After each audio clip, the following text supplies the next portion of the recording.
This is Winnipeg Sports Talk Daily with Andrew Hustler Paterson and Michael Remis.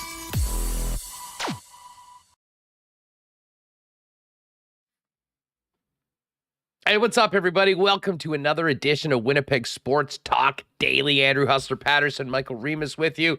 Remo back one day only. And our guy Alex will be filling again for the rest of this week and into most of next week as well. But great to have Remo back. We'll get to him in a moment. And we actually do have some, well, I guess it's Jets news. Not anything the Jets have done, but a player that they have officially lost from last year's team. Paul Stastny signing with the Carolina Hurricanes. We'll be all over that coming up in just a few minutes. Today on the program, Mike McIntyre from the Winnipeg Free Press. We'll get his reaction to Paul Stastny signing with the Canes and a little bit more on where the Jets are right now with the last few grains of sand falling through the hourglass for this summer and training camp just around the corner. We will also talk a little CFL and more with our buddy Aaron Korolnek from TSN 1050 in Toronto. But I have a feeling the first part of the program will be more Jets related and discussing the move of Paul Stastny. Listen, before we bring Remis in, a big thanks to the sponsors that make this show happen each and every day, including our friends at Princess Auto, Coolbet Canada, Canadian Club, Assiniboia Downs, the Nick and Nicky DQ Group, Boston Pizza, Little Brown Jug, Not Auto Corp, Breezy Bend, Royal Sports, Culligan Water, Vita Health Fresh Market, F Apparel, Wallace & Wallace, Aikens Lake, and our newest sponsor coming on next month. A big welcome to our friends over at Consolidated Supply. Let's get Remis in here. Remo, how was your day off, and how were the Red Hot Chili Peppers in TO? What was the weekend? Yeah, wow, what a show. When I found out that John Frusciante was back in the band, had to go. Electric guitar virtuoso performance. It was absolutely incredible. It was actually pretty cool being a show at the Skydome and being like sitting on like the pitcher's mound or something during the show, or seeing the dugout right there. That was kind of cool too. As much as it's like, a crappy indoor stadium for a venue, there is some historical significance of that stadium in Canada. So that was a cool part of the show as well. A couple of the greatest WrestleManias have taken place there. That's true. In that Rogers Center. You're not wrong. So I was standing right there being like, hey man, Vlad Guerrero Jr. lines up right here on first base. So that was cool. How big, I assume Chili Peppers were the headliner? Yeah, it was their show. Yeah, it's like 55,000 people that were sold out. What? Awesome. Yeah, they're doing stadiums. Europe and now North America. Wow. Yeah, it was awesome. Loved it. I was trying to trigger you before you left, claiming that the Chili Peppers are one of the more overrated bands of the last 20, 25 years. I know you don't accept that take. That's the worst take ever. Worst. But it was good. They've still got it. Flea did Flea do the old sock on the junk move, or no, is that in the rearview mirror for those guys at this age? Flea and Anthony Kiedis, they're pushing 60 years old. Like Anthony Kiedis is with his shirt off, like looking. He's still ripped, isn't he? More jacked than like anyone there. Flea comes out for the encore, doing a handstand across the stage. Like I think he did a longer handstand than he did when I saw them in here in 06. So, I mean, legendary show. Hopefully they come here for a arena tour next year. They got another album coming up, so I will be there. When I know that Rage has been touring, and I know you got tickets originally, and that thing's pushed back like 2 or 3 times. Yes. Is there still a date for Winnipeg for the Rage show? Next year? So I bought tickets to Rage Against the Machine in like February 2020. The show got postponed once or twice. It's currently scheduled for March 2023, 3 years after I bought the tickets. However, Zach Del Roca broke his leg and is doing rehab right now. I think they'll be fine. He played a couple shows like in a chair. I know Dave Grohl and Axl Rose, did that before. But I think they'll be here in 2023. I heard those shows have been awesome. They played, my friend saw them in Hamilton. I think they played Toronto, Ottawa. They're coming. Yeah, I can tell you that the shows have been great because I follow Guy Fieri on Twitter. Yeah. And Guy was basically following the band around and hard to miss there. So, yes, the, what is it? Dive-ins, diners, and drives? Diners, dive-ins, Diners, drive-ins, and dives. Yes. There we go. Screwing that up. Not dive-ins. Dive-ins, no. All right. Well, anyways, I'm glad you had a good time. Good to have you back for one day only. Shout out to Alex, who will be back with us tomorrow. It was funny. Yesterday, Reem, at the beginning of the show, a little ways in, I'm not sure who did this in, and say, Alex will show his face by the end of the show, plus 230. So they were putting odds in on the chat. It did not happen yesterday. It certainly will happen by the end of next week when Alex is doing those shows. But we were mute free. Everything seemed to go quite well. And believe it or not, everyone in the chat was very cool. Certainly kept it together. And it was almost self-regulated, if you can imagine that, from the WST crew. I got worried, man. I got worried. So you always worry. It was nice that everyone was well behaved in the chat, and good that we didn't have any mute issues. Now I'm back. Let the mute issues begin. One day only, as we said. Yeah. All right, let's get to the big news of today. Paul Stastny signed with the Carolina Hurricanes for $1.5 million. And you would fire that. I was getting my hair cut today. Shout out to Jeremy over at Hunter and Gun. I came out, saw the tweet from CJ Chris Johnson announcing that $1.5 million was the cost it got to get Paul Stastny to Carolina. Now, it was interesting that it was Carolina, not Denver and the Colorado Avalanche. I mean, I probably would have been able to stomach Stastny going to Colorado a little bit more, seeing that they just lost Nazem Kadri and they are the defending Stanley Cup champs. Because as we'll hear in a moment, he did say, that he was hoping to sign with a contending team. But nevertheless, Remo, it is, from a Jets fan's perspective, it's a little disappointing. I mean, Paul Stastny twice waived his no trade to come here to Winnipeg to be a part of a team that he thought could win. And now you see him going for what I would imagine is probably less that was on the table from the Winnipeg Jets to go play in Carolina with the Hurricanes, thinking he's got a much better chance to win. And listen, I can't really dispute that. I mean, I think certainly on paper right now, the Carolina Hurricanes would be more of a Stanley Cup contender than the Winnipeg Jets, but never mind what's on paper. Paul Stastny was with this team last year, and as we'll hear in a minute, had some of the most pointed comments about the team at the end of the year. And I really did think that he, in a lot of ways, was the conscience of this team.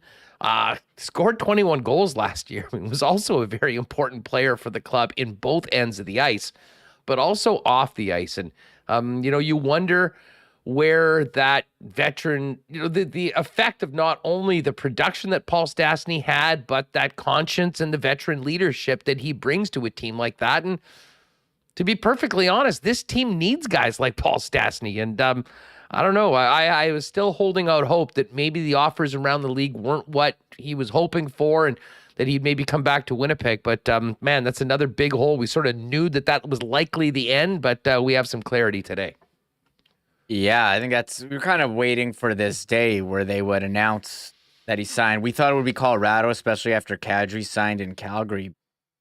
Said he wanted to win, or he wanted a chance to, win a team that can compete, and taking $1.5 million to go to Carolina. It seems like, organization that's well positioned here to go to the Stanley Cup, go far in the Stanley Cup playoffs. That was a great year last year, Huss. I mean, 21 goals, 24 assists in 71 games for 45 points.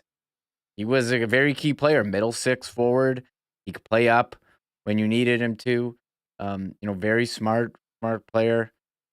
And I think it's going to be tough to replace as well. Veteran player, was great in the locker room as far as we could tell, or great to the media, giving some insight on the issues with the Jets. And you mentioned not only did he waive his own no-trade clause, he was part of the team that convinced Nate Schmidt to waive his no-trade clause last year when Schmidt was traded here and declined, and exercised. We believe there was a report of what he said he didn't want to come here at first, then thought about it, and then the trade went through, and he mentioned Stastny as a guy. I think that's a big loss. Staz picked up the phone and was the closer when it came to that last. Yeah, it was a big part of the being off-season champs. Paul Stastny was Kevin Cheveldayoff's ace in the hole when it came to filling out the blue line. Now we went through everything that happened last year, and I mean, I'll say this: it is sort of weird right now hearing what we're hearing from the Jets. And, at the end of the season, we all expected changes. I think the organization expected changes. And the way things have progressed with the Pierre-Luc Dubois situation, the uncertainty about his future, the apparent shopping Blake Wheeler, and both he was on board with it as well. Doesn't seem like that's happening. Mark Scheifele's back, albeit in much better spirits from the way that he sounded at the end of the year. And, this is sort of the team that disappointed last year, minus Andrew Kopp, and now minus Paul Stastny, and minus Eric Comrie, who had a real important part of the season. So I often go back to my roots of, starting off in sports, and that was selling season tickets. And right now, the Winnipeg Jets, for the first time, have to do that. They've got people dedicated to probably going out and hustling and, talking to folks and businesses about, hey, supporting the team, getting on board and being season ticket holders. And I feel for those folks that are doing that right now. Because coming off of the disappointment of last season, and really the last 3 years, if you look at it, I think that I don't know about you, my expectations that this was going to be, and I think I said it a number of times, the most interesting and significant offseason in Jets 2.0 history. And almost absolutely nothing has happened with the exception of losing these players. And I know Rick Bowness was on with Bob McCown. He certainly was on with us a few weeks ago as well. And we're hearing more and more this take that, this team was good. A lot of people thought they were going to be good, and it didn't go well last year because there was a whole bunch of things. And listen, you know me, I'm a very positive person. I will always err on the side of positivity, and I would hope nothing more than being dead ass wrong about this. But I have to admit, there's not a lot that's firing the fans up right now to go into this season, considering the lack of real significant movement other than exoduses from a few key players from a team that already disappointed last season. Yeah, you look at the team last year that fell short of the playoffs. You lost Stastny and Kopp. You haven't replaced them. What is getting people excited about this upcoming Jets season? Why should we believe that they're a better team and have a chance at the playoffs? They should be thankful they're in a division with Chicago and Arizona, who aren't even trying. Is the coaching change going to be enough to push this team over the playoffs and, get those wins from Dallas that you lost repeatedly to them in overtime last year? They got the Dallas coach, but will it be the difference? I don't know. Is Cole Perfetti going to be starting in the top six? How much can you rely on him? He has to. Who else is going to? Yeah. That's the thing. We're not even talking about, before and on defense. The whole way that this organization is gone is like, younger players will be there, but, jobs aren't just going to be handed over to them. You have to prove that you're able to do it. Now, I certainly think talent-wise, Cole Perfetti is a guy that, would be in that position. But at least right now, with the guys that are here, Remo, there's not really even any competition. Who is it? Christian Reichel?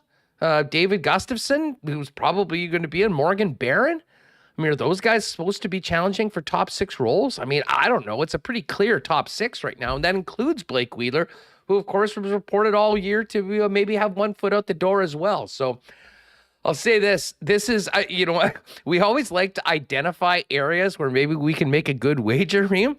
If you are positive on the Winnipeg Jets, considering the lack of anything positive in the offseason for this team, maybe we should be betting Rick Bowness as the Jack Adams Award winner coach of the year. Because honestly, if this team goes and makes the playoffs and is a contending team without really any additions and just some significant losses, it'll be Rick Bowness doing one of the great jobs in the National Hockey League this year, and maybe he'll get enough attention. And wouldn't that be nice to be talking about that next year? That's all I got. I would like to think so, but we're just seeing a lot in chat. It's, hard to get excited when you're kind of bring back the same dudes. And here, Left Wing Lockhus has some projected lines here. This is just fun on August 23rd. Based on who's on the roster. This could change Ehlers, Shifley, Wheeler, Connor, Dubois, Perfetti, Stanley, Kevin Stanley, Stanny's Lowry, the third Appleton. liner. I I'm picked that guy out of a police lineup right now. But then- Although, hey, hopefully he's a great player. And then Barron, Toninato, Harkins. And I just think it's a lot of the same issues that we saw last year haven't been addressed in terms of depth, forward scoring. Now you're missing Coppin, Stastny, defense with Morrissey, DeMello, Dylan Schmidt, Stanley, Pionk, and then maybe, Sandberg gets in there, Hainala. We just thought there were some moves you could make, bringing in someone at forward, trading away your depth defense, and absolutely nothing has happened. So I still think there are guys available, free agents that can help you. You have some cap space, maybe pay him $2 million to come in. If you can get two guys, and all of a sudden your forward group is looking a bit better. Running Mentz is missing Gustafsson, who will be starting. I mean, this is just a mock from Left Wing Lock on August 23rd. Yeah, I think Gus is more a lock to be in that top 12 right off the bat. Stenny? Yeah, Kevin Stenlund, for those of you at home not seeing the thing, wondering who the hell we're talking about. That was the great. I mean, shout out to Jet social media. They really worked hard this summer with not a lot to work with. But the Stenny and the Jets tweet on the 1st of July when he signed was probably one of my favorites so far this season. And listen, I'm with you. I still think and hope that there will be some additions. I've been saying for the last couple of weeks that maybe with these teams needing to get under the cap, the best opportunity for the Winnipeg Jets would be to utilize some of that cap space and a defenseman to bring back another forward that could hopefully be a real impactful player, maybe even play in the top 6, and we'll see whether that's possible. But there is part of me that worries that, with probably the very underwhelming reaction from fans, probably a number of season tickets. I mean, we don't have a number. It's their private company. So, they haven't put out how many season tickets they've lost, but I would imagine it's probably been significant. I really hope that situation hasn't maybe hamstrung Kevin Cheveldayoff with what he's able to do. I mean, we certainly were promised that this team was, intending on being a cap team right now. They're not. There's free agents out there. There's moves to be made. And it just seems more and more we're starting to hear from key people inside the organization that, maybe last year was just an anomaly. And I'm not sure whether the fan base is supposed to just say, it's a mulligan. Rick Bowness is going to turn it all around. But I certainly would love, and I think it would be in their best interest, certainly on the ice and off the ice, to have something happen in advance of camp to try and get people excited right now. Because if you told Winnipeg Jet fans at the end of last season, the way things ended, that Stastny was going to go, you've obviously already made the Cop trade, and Eric Comrie was going to go, and no defenseman was getting moved, so you still have this issue with being able to even have room to play a Ville Heinola or a Dylan Sandberg, who was great at the end of the season. And the big offseason acquisition at forward was Stenny. I'm not. I think people would look at you like you were crazy, as if. But that is the situation right now. And that's part of the reason why I was holding out hope that even though it would have been still bringing back a guy from last year, Paul Stastny was the one guy that was in some ways a needle mover on the ice and off the ice for the Winnipeg Jets. And why don't you get the clip ready right now? Here was what he had to say on his upcoming unrestricted free agency at the end of the season with the Winnipeg Jets. Here's Paul Stastny.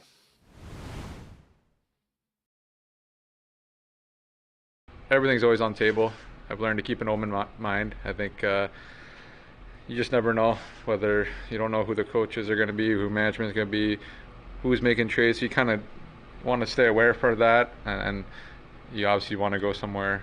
As you get older, you don't have as, when I was 28, I was free agent. It was different. Now that older, you don't have as many teams interested, but you just hope there's teams interested, and you go from there. But I've said it before, and because I've been through it, it's easier for me to kind of just wait it out as long as I can and just kind of see. I think take a couple of weeks off now to kind of let everything settle. If the body feels good, if I can keep playing, then that's what I want to do. And then, want the family to be happy. I think want the fit to be happy, but kind of all kind of options are on the table, and I don't close the door anywhere I've been. Yeah, so there's what Stas had to say to the Winnipeg media a little while afterwards leaving the city. He did say, or I guess, whether his agent floated out to the insiders, I believe it was Elliot Friedman that was reporting this. I could be wrong, and I apologize if I am, that Stastny was looking to sign with a contending team, a Stanley Cup contender. And unfortunately, the way that was read by many people correctly was that group of contenders does not include the Winnipeg Jets. And he's gone right now. And I'll tell you what, Reem, this is a great ad for Carolina, especially with Max Pacioretty, who they got also essentially for nothing this summer, being out a considerable amount of time with that Achilles injury. And if it's not Colorado for a guy like Paul Stastny, I would suggest that Carolina, a pretty darn good landing spot for a guy that, ultimately wants to challenge for another opportunity to finally get his name on the Stanley Cup.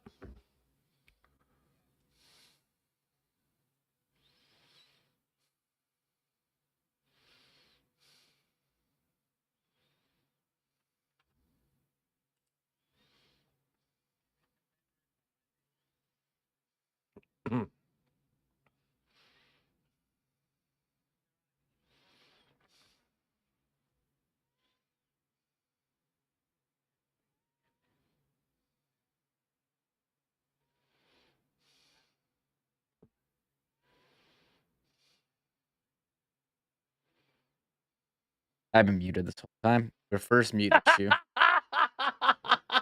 Anyways, I'll start it off again. I always do it coming out of clips too. I'm such an idiot. Anyways, I'll start with back from the beginning. November 21 is Paul Stastny return at Canada Life Center, 6:30, a national game. So if you want to wear your Paul Stastny jersey and cheer for his tribute video when they show it on the Jumbotron, I don't know if there's any other former Jets they can combine it with, but I think it'll be just Stastny.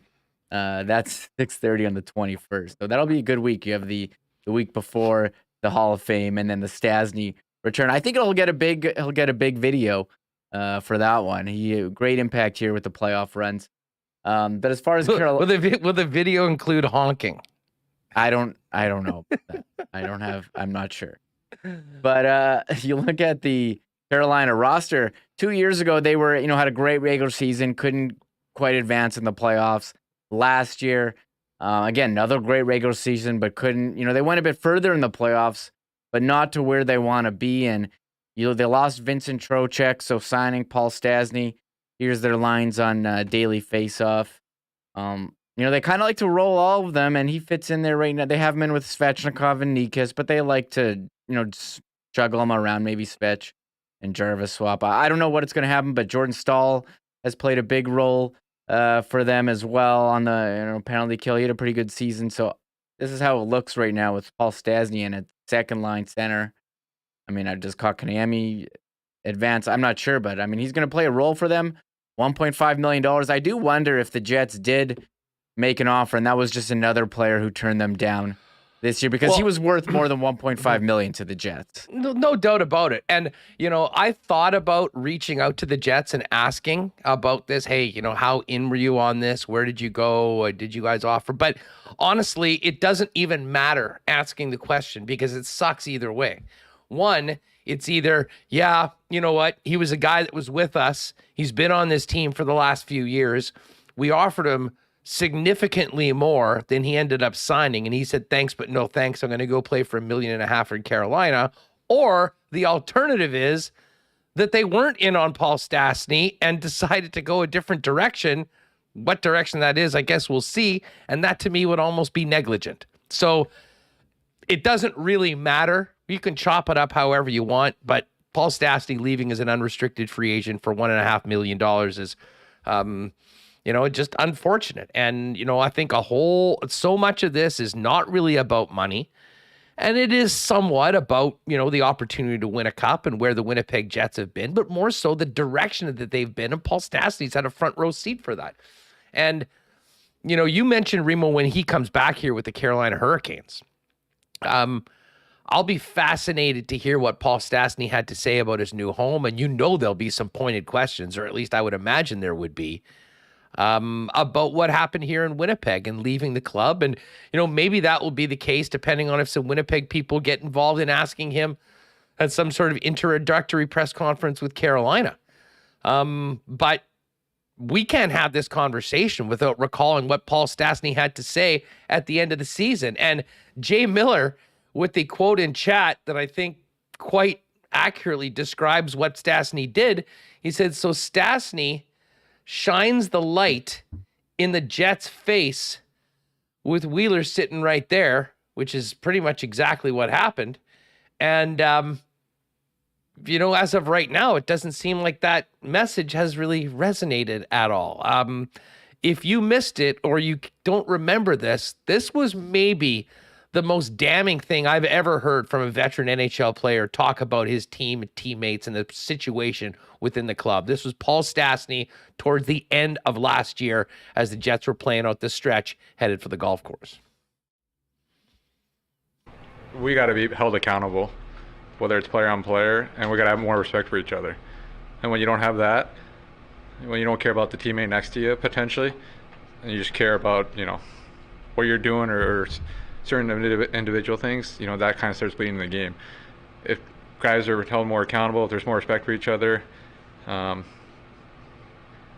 give you an example. Who was it? It was Vancouver. I think they lost the game in overtime for like 10 games ago, and Boudreau called out one of their players. And it sucks. It sucks when something like that happens. But that player, I think the next game they played, that same team had 3 points, was +3. The next game he was better defensively. Like, all it takes is one time to get embarrassed, and everyone hates it. And it's happened to us, whether it's in juniors or college or professional, and you learn from that mistake. But that's what needs to happen. But you also have to have like self-awareness. You also have to realize that sometimes you do have to sacrifice a little for the greater of the team. And I just hope that guys realize every year. I think if you look on paper, every year probably.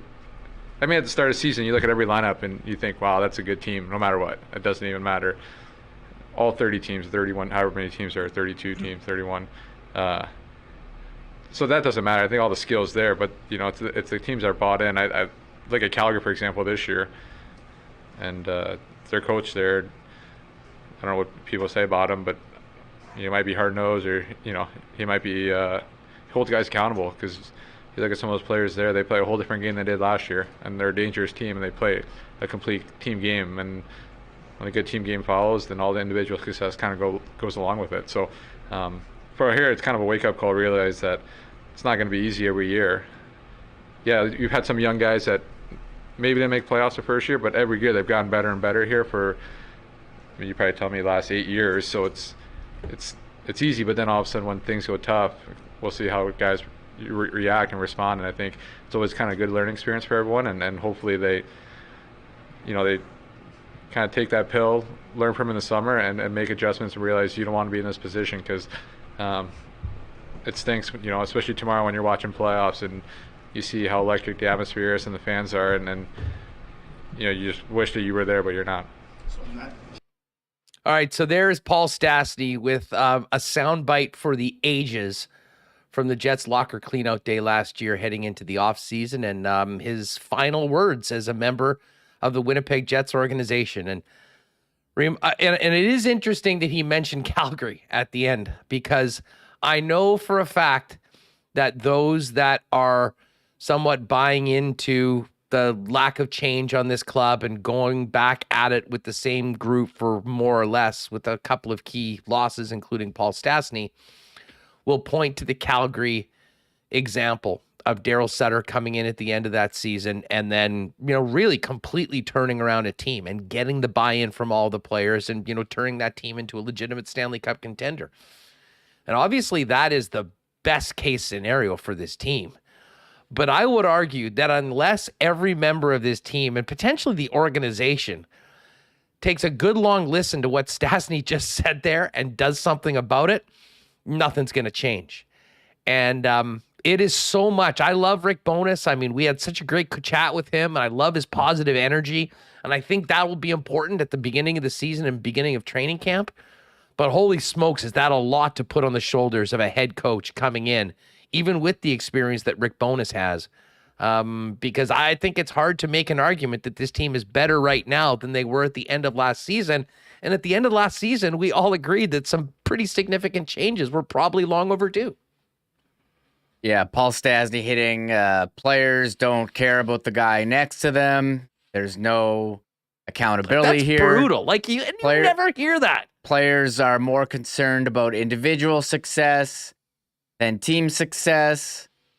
And then in going to a team with who I think one is the best coaches in the league, and Rod Brindamore, who preaches accountability to his players, and whose players love him and love playing for him. So, I mean, good for Paul going to Carolina. We'll definitely miss him here.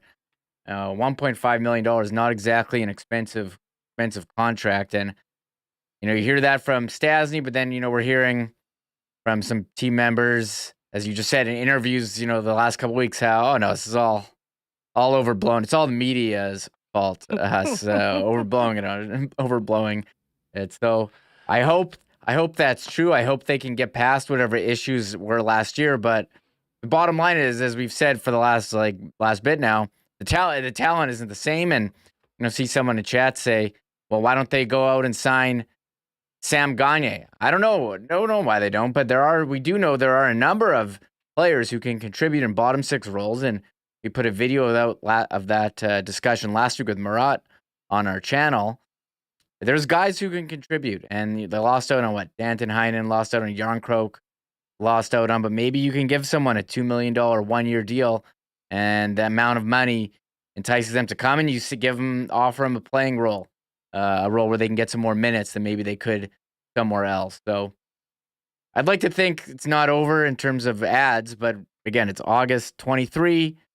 Young Stars tournament is on the 16th. So as you said, the sand in the hourglass coming down. Yeah, the last few grains are popping out. And, I think it was T. Conopoli who mentioned somewhere in chat. Let me just find it here. Sort of surprised he didn't stay since the coaching staff was changed. Well, I think it's pretty clear that comment that he made was not necessarily about the coaching, but I guess it was maybe indirectly, was that the guys weren't listening or weren't buying into the coaching staff. I mean, to me, that was a direct indictment of the other guys on the team. And listen, there's a lot of players that wouldn't say that, but if they did, we'd sort of be like, oh, okay, well, where's this guy coming from? I mean, Paul Stastny had one foot out the door. He said what he had to say because it was a truth bomb is what it was from Paul. And, maybe that will be his parting gift to this organization. And hopefully those words are really taken into consideration by every single player in that room, because I still, and I remember talking, with some of the guys in Toronto, or Dave Poulin, some of the other insiders, and I mean, they can't remember a player speaking that openly and honestly about a team at the end of the season like Paul Stastny did. And as I said, right now we're sort of hearing more and more that it feels like it's run it back mode this season. And I'll tell you what, for a team that I think needed a real shot of energy, a shot of excitement, it hasn't happened yet. And for all the talk about, Mark Scheifele and the attitude that he's had, and I'm sure we'll hear from Blake Wheeler and Pierre-Luc Dubois, honestly, the guys that I think that can hopefully come in and be empowered under Rick Bowness to really make a difference is some of these young players. The likes of Cole Perfetti, Morgan Barron, hopefully David Gustafson, and have those. And maybe that can be that sort of new energy into the team that can get them going in the right direction. But let's face it. I mean, this team is no different than we've had in the past. The success of the team relies, number one, on Connor Hellebuck, number two, on Mark Scheifele, Blake Wheeler, Pierre-Luc Dubois, all the guys maybe with the biggest question marks about their future in Winnipeg. So it won't be boring, and it'll be very interesting. But barring some sort of big move, which I think we all hope happens, This sounds like this is going to be the party line going in. We're giving this team a mulligan on the 2021-22 season, and we're teeing it up for another 82 and hoping that Rick Bowness can be the guy that does a complete 180 with the trajectory of the Winnipeg Jets. Yeah, last year didn't happen, Huss. I don't recall that. So moving forward, good group of guys that care about each other. They're playing together, Huss, and with a new coach, they'll come together and take a run here at the playoffs. Seems like that's what's happening. If we all stick together as a team, we'll be all right. Exactly. Who said that? Famous philosopher. Dustin Bufflin before. Yes, he did. During the playoffs in 2019. Hey, listen, Mike McIntyre's coming up with us, and we're going to get to that. Just before we do that, big shout out to our friends at Vita Health Fresh Market. Barbecue season is still on for a little while. It should be a pretty nice week. If you haven't been into Vita Health Fresh Market, you'll find Winnipeg's best selection of local, organic, and natural groceries, supplements, and beauty products, all at great prices. Some amazing barbecue options right now with lean bison steaks, bison burgers, chicken, dogs burgers, of course. And if you're entertaining, some great non-alcoholic beverages as well for you and your guests, including Sober Carpenter beers and clever mocktails. Vita Health's a great local company that's been in business since 1936 and also features a great grab-and-go deli with Vita Market soups, salads, and sandwiches. 7 Winnipeg locations, including the newest store in Linden Ridge. And check them out online with their fully shoppable website at myvita.ca. Hey, summer's coming to an end, and you know things are going to get crazy for you and your family into September. Well, there's still time to get a beautiful new garage door delivered and installed within 4 weeks from Wallace & Wallace, who works with Clopay, the largest garage door manufacturer in the world. A new garage door can add up to 4% to the value of your home, and Clopay has 161 styles of garage doors to choose from. There is definitely a style that's right for your home. For more information, visit wallacedoors.com or give them a call to speak to one of their experts, or pop down to visit them at Wallace & Wallace at the showroom over on Lawson Road. And a big shout out to our friends at F Apparel. Got the suit ready, waiting on a couple. I took advantage of that great summer shirt deal, 3 for $210. And at the wedding I'm going to next weekend, I'll have a brand new F suit ready for not just the wedding, but the rest of the winter. Hey guys, everyone needs at least one suit that fits and looks great. And F's custom suits begin at just $400. The entire process was a lot of fun, seeing everything that's available for you. And basically, you pop down, they'll fit you up, get you done. You make a few quick decisions, styles, patterns, fabrics, and more. And then it's ready for you in a few weeks, and you're ready to dominate summer. And hey, if you've the winter, if you have a wedding coming up as well, you talk to the gang over at F.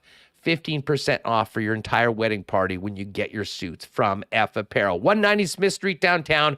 Check them out online, or make an appointment at F, that's EPHapparel.com. And a big thanks to our friends at Aikens Lake. What an amazing weekend we had a few weeks back out at Aikens Lake. I'm already counting down the days to hopefully get back there next spring or summer. If you were thinking about an incredible fly-in fishing trip for friends and family, or a corporate outing where you could be on the water in less than 2 hours from the city of Winnipeg, and hosted by the wonderful Terren family and their amazing staff, get online to aikenslake.com, find out more about package options, or give my guy Pitt Terren a call and get planning for next season over at Aikens Lake. All right, we're going to have Mike McIntyre join us in a few minutes, and Aaron Korolnek as well a little bit later on. Big CFL guy, so we'll talk CFL. Reem, you weren't here yesterday. It was almost like, for CFL fans, it was almost a day of mourning on Monday after the loss of Nathan Rourke, potentially for the rest of the season, although he is quite optimistic that he might be able to get back before the end. But, I mean, listen, I know the BC Lions are hot on the tails of the Winnipeg Blue Bombers in the Western Division, but as someone that loves the CFL, wants it to do well, and, I mean, the emergence of Rourke as a top QB in this game, never mind his Canadian passport, has been the best story of the league so far this year. And really, really disappointed that we won't see Rourke for the foreseeable future in orange and black. Yeah, I was really saddened to see that injury this past weekend, especially as someone who's been hitting the lock button on Nathan Rourke each week in fantasy. The guy has put up absolutely absurd numbers. What he had a game with 5 touchdowns and 477 yards, another 488 yards, comebacks, these awesome receivers in BC. He has been the story of the CFL season. Probably was going to win MOP. So I think as a fan of the league, you're like, this is terrible. This is bad for the league. But if you're here and you're a fan of the Bombers, I mean, you never want to see a guy injured, but this is definitely good news for the Bombers who are going to try to take top spot in the West. Now we'll see how Michael O'Connor does as the backup. I think a lot of people are kind of writing him off. I mean, how do you live up to what Nathan Rourke has done to start the season? But they do have very good receivers. But I mean, as far as the Bombers go, I think it is great news for them as they try to go back to back. But you never want to see someone injured, and it is poor for the league. Yeah, I mean, I wouldn't call it great news. I mean, the Bombers will take care of their own business and, hopefully keep on winning games. And, but the fact of the matter was that these teams weren't scheduled to play again until the end of the season. And even if Rourke gets back at that time, listen, no offense to Michael O'Connor, and maybe he will be the next one and have everyone talking about him the way they did Nathan Rourke.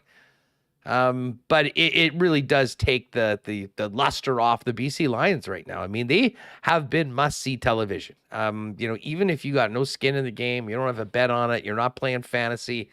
If the BC Lions are on TSN, I think more often than not, like, wait a second, that's Rourke kid. I mean, it's just been so great for that market too. So to not have him in the mix for the next little while, very disappointing. And we'll see what happens, Reem. Of course, the Bombers have a closed practice today, walk through tomorrow, and then the game on Thursday night against the Calgary Stampeders. A win Thursday to complete a season sweep of Calgary and get to 10-1 would, assuming that the BC Lions are going to drop a game or two over the course of this next stretch without Nathan Rourke, we could be, and I don't want to get ahead of ourselves, and I guess this sort of is getting ahead of ourselves, but we remember last year in the 14-game season when the Bombers basically had things wrapped up after 10 games. If BC falls back a little bit and the Bombers keep on doing what they've been doing, we could be in a similar situation where the Bombers, for all intents and purposes, are waiting through an extra bye at the beginning of the playoffs, and a long period of time without significant football being played before they play a one-game win and into the Grey Cup at home if they can win the West. Yeah, we'll have to, see what happens with that game when we get there. But we do know the Bombers are in incredible position here, 9-1 after 10 games. BC's just behind them at 8-1. I didn't see any power rankings from 3 Down Nation. Are they still having BC at number 1, even though they don't have as many wins as the Bombers, and their quarterback just got hurt? But it's been pretty clear these are the two best teams. Now, Calgary might have something to say about it when they play the Bombers on Thursday. I am curious who they're going to run with at quarterback, because for Calgary, Bo Levi Mitchell, he's been their guy for so long, but I don't think he's the same guy that he's been the last couple of years. The completion percentage, not up there. Not getting a lot of yardage in some of these games. And Mayer has been pretty good when he's been given a shot. So, does Calgary look to make a switch? I haven't seen if it's official yet, but I think that's something to keep an eye on as well. For the Bombers, is Greg Ellingson. Are we just going to be dealing with this every week, Huss? If, him on the injury report, he did leave practice yesterday after pulling up on a pass route. Ed Tate reporting that. So, that's something we'll have to watch too. But, the Bombers offense has been awesome with Dalton Schoen and, Brady Oliveira's emergence the last couple weeks. And Drew Oliveira stepped up. Groove. He was probably one of the few guys that really was choked that there was a bye week. But yes. But hey, the best thing for Brady Oliveira is a healthy, rested, and refreshed offensive line. And I think the O-line, maybe more than any aspect of this team, needed that bye week. They were a little uncharacteristic action in the Bomber backfield for the for the O-line. And, I think, what was it, 5 sacks? And, I mean, even the best plays in the game, Zach Caleros made by, running around in the backfield, buying time, of course, on that brilliant touchdown to Dalton Schoen. But the running game was there, continues to improve, and that is a very good thing with the Bombers heading into the second half of the season. And, of course, the playoffs, where it'll be cold, the weather will be a factor, and that running game will be a big, big part of it. All right, Mike McIntyre is joining us in just a second. Now, let's do a quick hydration break for our friends at Culligan Water. Over 65 years in business as the family-owned water experts in Winnipeg and southern Manitoba. Water softeners, filters, bottled water coolers, whole home systems, drinking water systems, and citywide water delivery services, as well as commercial and industrial water products and solutions. Check them out, 1200 Sargent Avenue, 694-5180, and of course, online for all their products and services at drinkculligan.com. Hey, Bomber game on Friday, or Thursday night, I should say. And whether you're going to pick it up today, Wednesday, or on the way to the game, make sure to pop by and get your blue on for welcoming the champs back to IG Field. Royal Sports is the spot to do that. They've got some of the great new jerseys as well. Some customized, some blanks. A number of exclusive Grey Cup back-to-back championship hats and merchandise as well, not to mention Jets, NFL, Major League Baseball, NBA, international soccer, and so much more. And, of course, with hockey season here, the hockey department is busy, busy, busy. They've been the undisputed champs of all things hockey for over 35 years. Royal Sports, 750 Pembina Highway. And, hey, make sure to follow them on Instagram at Royal Sports Pembina for the latest merchandise drops and sale information. Big tent sale coming up in early September. And our friends at BP actually popped by BP yesterday. A little bit of a slow night without the CFL, but I did get a chance to watch the Strevolution come back with a big win for Chris Streveler and the New York Jets. 2 game-winning drives so far for Strev, going at it with Mike White for that 3rd quarterback spot in New York. No matter what game is on, BP is the place to be. Check out the great happy hour deals, as well as their summer menu. Pizza flights are back, and for Monday Night Football coming up this summer, a couple of great trips to Vegas. So make sure to pop by your local Boston Pizza and check out all that. And hey, if you're staying home, check out their game day deals and order online at bostonpizza.com. And hey, Tour Championship set for the weekend. Will Zalatoris, coming off his big win, is out of the final tournament of the year for the top 30. He'll miss a bigger paycheck, but he's got a couple of issues with herniated discs, so some important rest for Willie Z. Of course, next week, it's the Canadian Women's, Mid-Am, and Senior Championship at Breezy Bend. I'll be out there on Monday doing the show there. A big thanks to Breezy for their support, and find out more on Breezy Bend to make your golfing home next season at breezybend.ca, or give our pal Corey Johnson a call for more information on getting on that waiting list. All right, we've talked a lot of Jets so far. Let's get to it and welcome Mike McIntyre in from the Winnipeg Free Press. Mike, what's up? How was your weekend? Welcome back.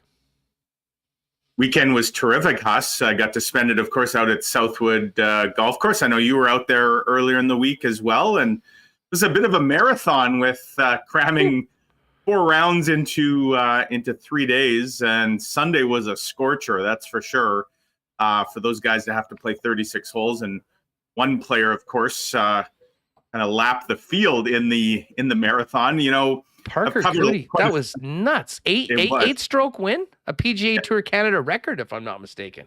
Yeah, 27 under. I mean, it looked like Parker Cooley was playing a different course than the rest of the field. And you don't see that, as you say, a record margin of victory.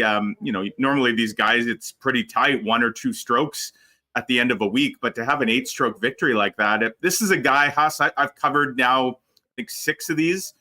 I'm pretty confident in saying we're going to be watching Parker Cooley on the PGA Tour in a couple of years. Him and his twin brother, who's already won on the Corn Ferry this year. These guys are 22 years old, just won the NCAA championship, and here they all are already now have, pro victories under their belt, just like their grandpa, won the Masters back in 1971. Yeah, like the bloodlines of these Cootie boys is unbelievable. And I believe they're Texas Longhorns, who, of course, produced Jordan Spieth, world number one Scotty Scheffler.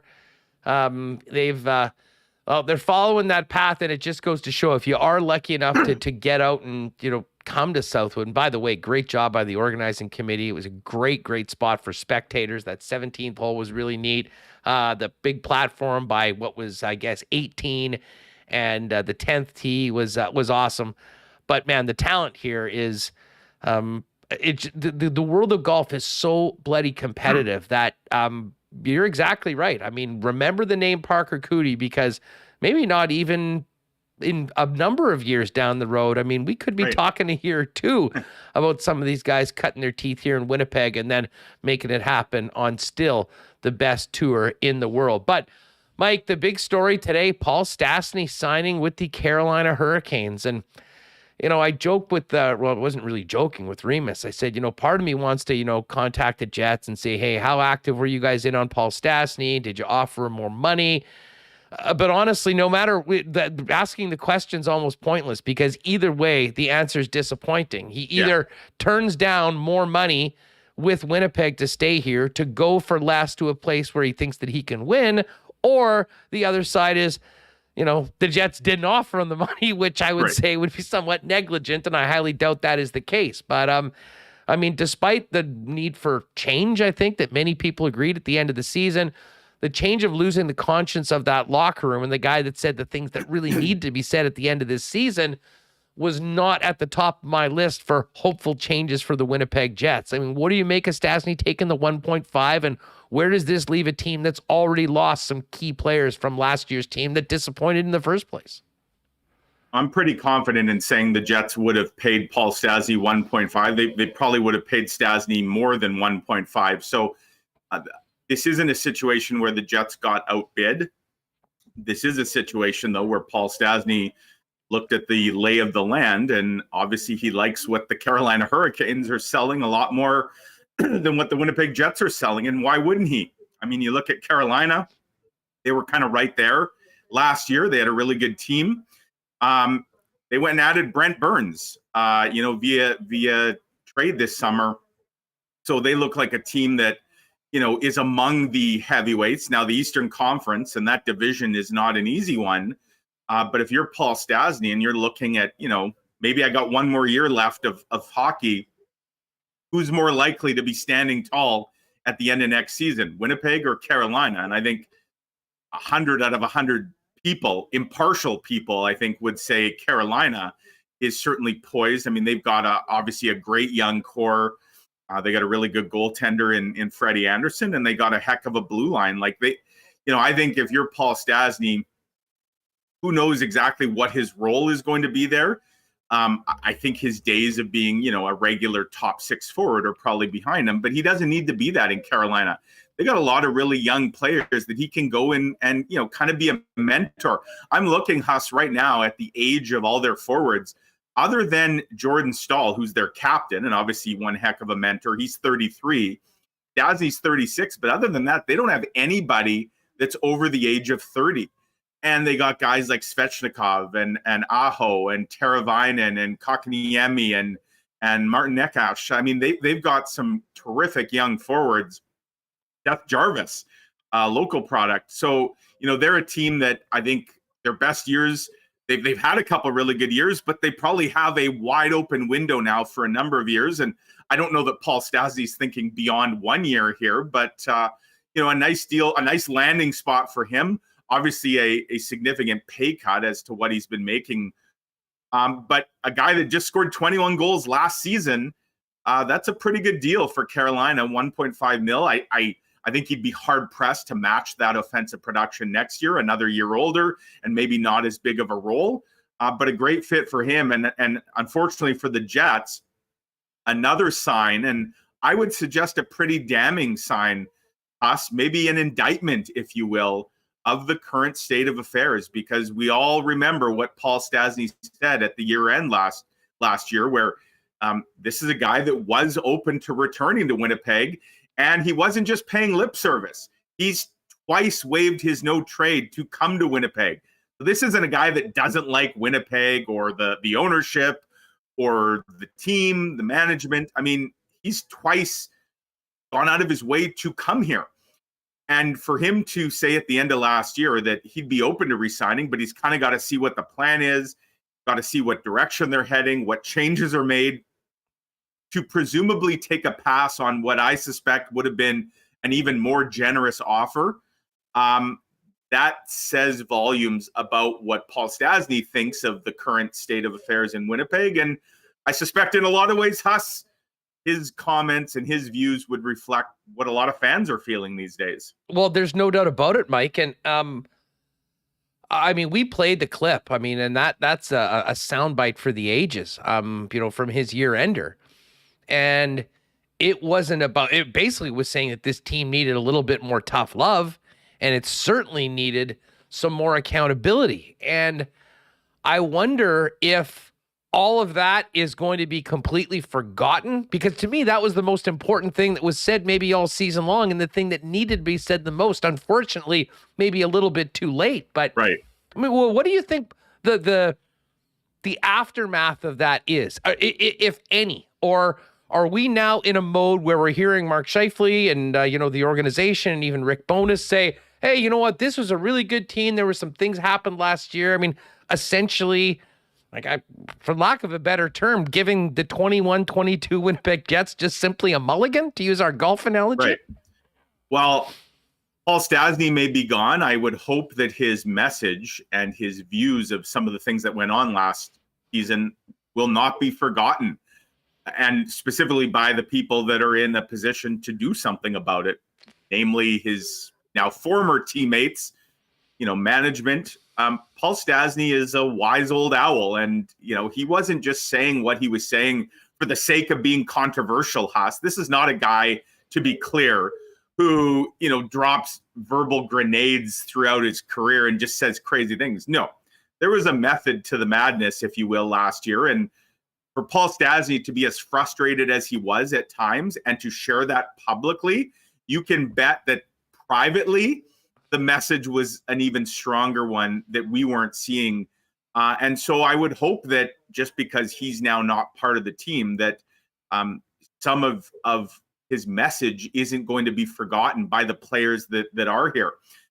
I'll say this, and I go back to this, Huss. I mean, there's so much talk about running it back, about, like you say, a mulligan. And that's fine. If we want to, if you want to take the view that last year was a one-off and that this group was greater, than the sum of its parts. I think what we have to remember, though, is a year ago, Paul Stastny was a member of this team. Andrew Kopp was a member of this team. Both those guys, whether you call them top 9 or at times they were both top 6 forwards, they're gone. Evgeny Svechnikov at times played in the top 6, certainly in the top 9 last year. He's gone too. So a team that wasn't good enough last year has lost 2, arguably 3 top 9 forwards. And what do they have to replace them? Well, they hopefully have a full season of Cole Perfetti, and that's obviously very encouraging.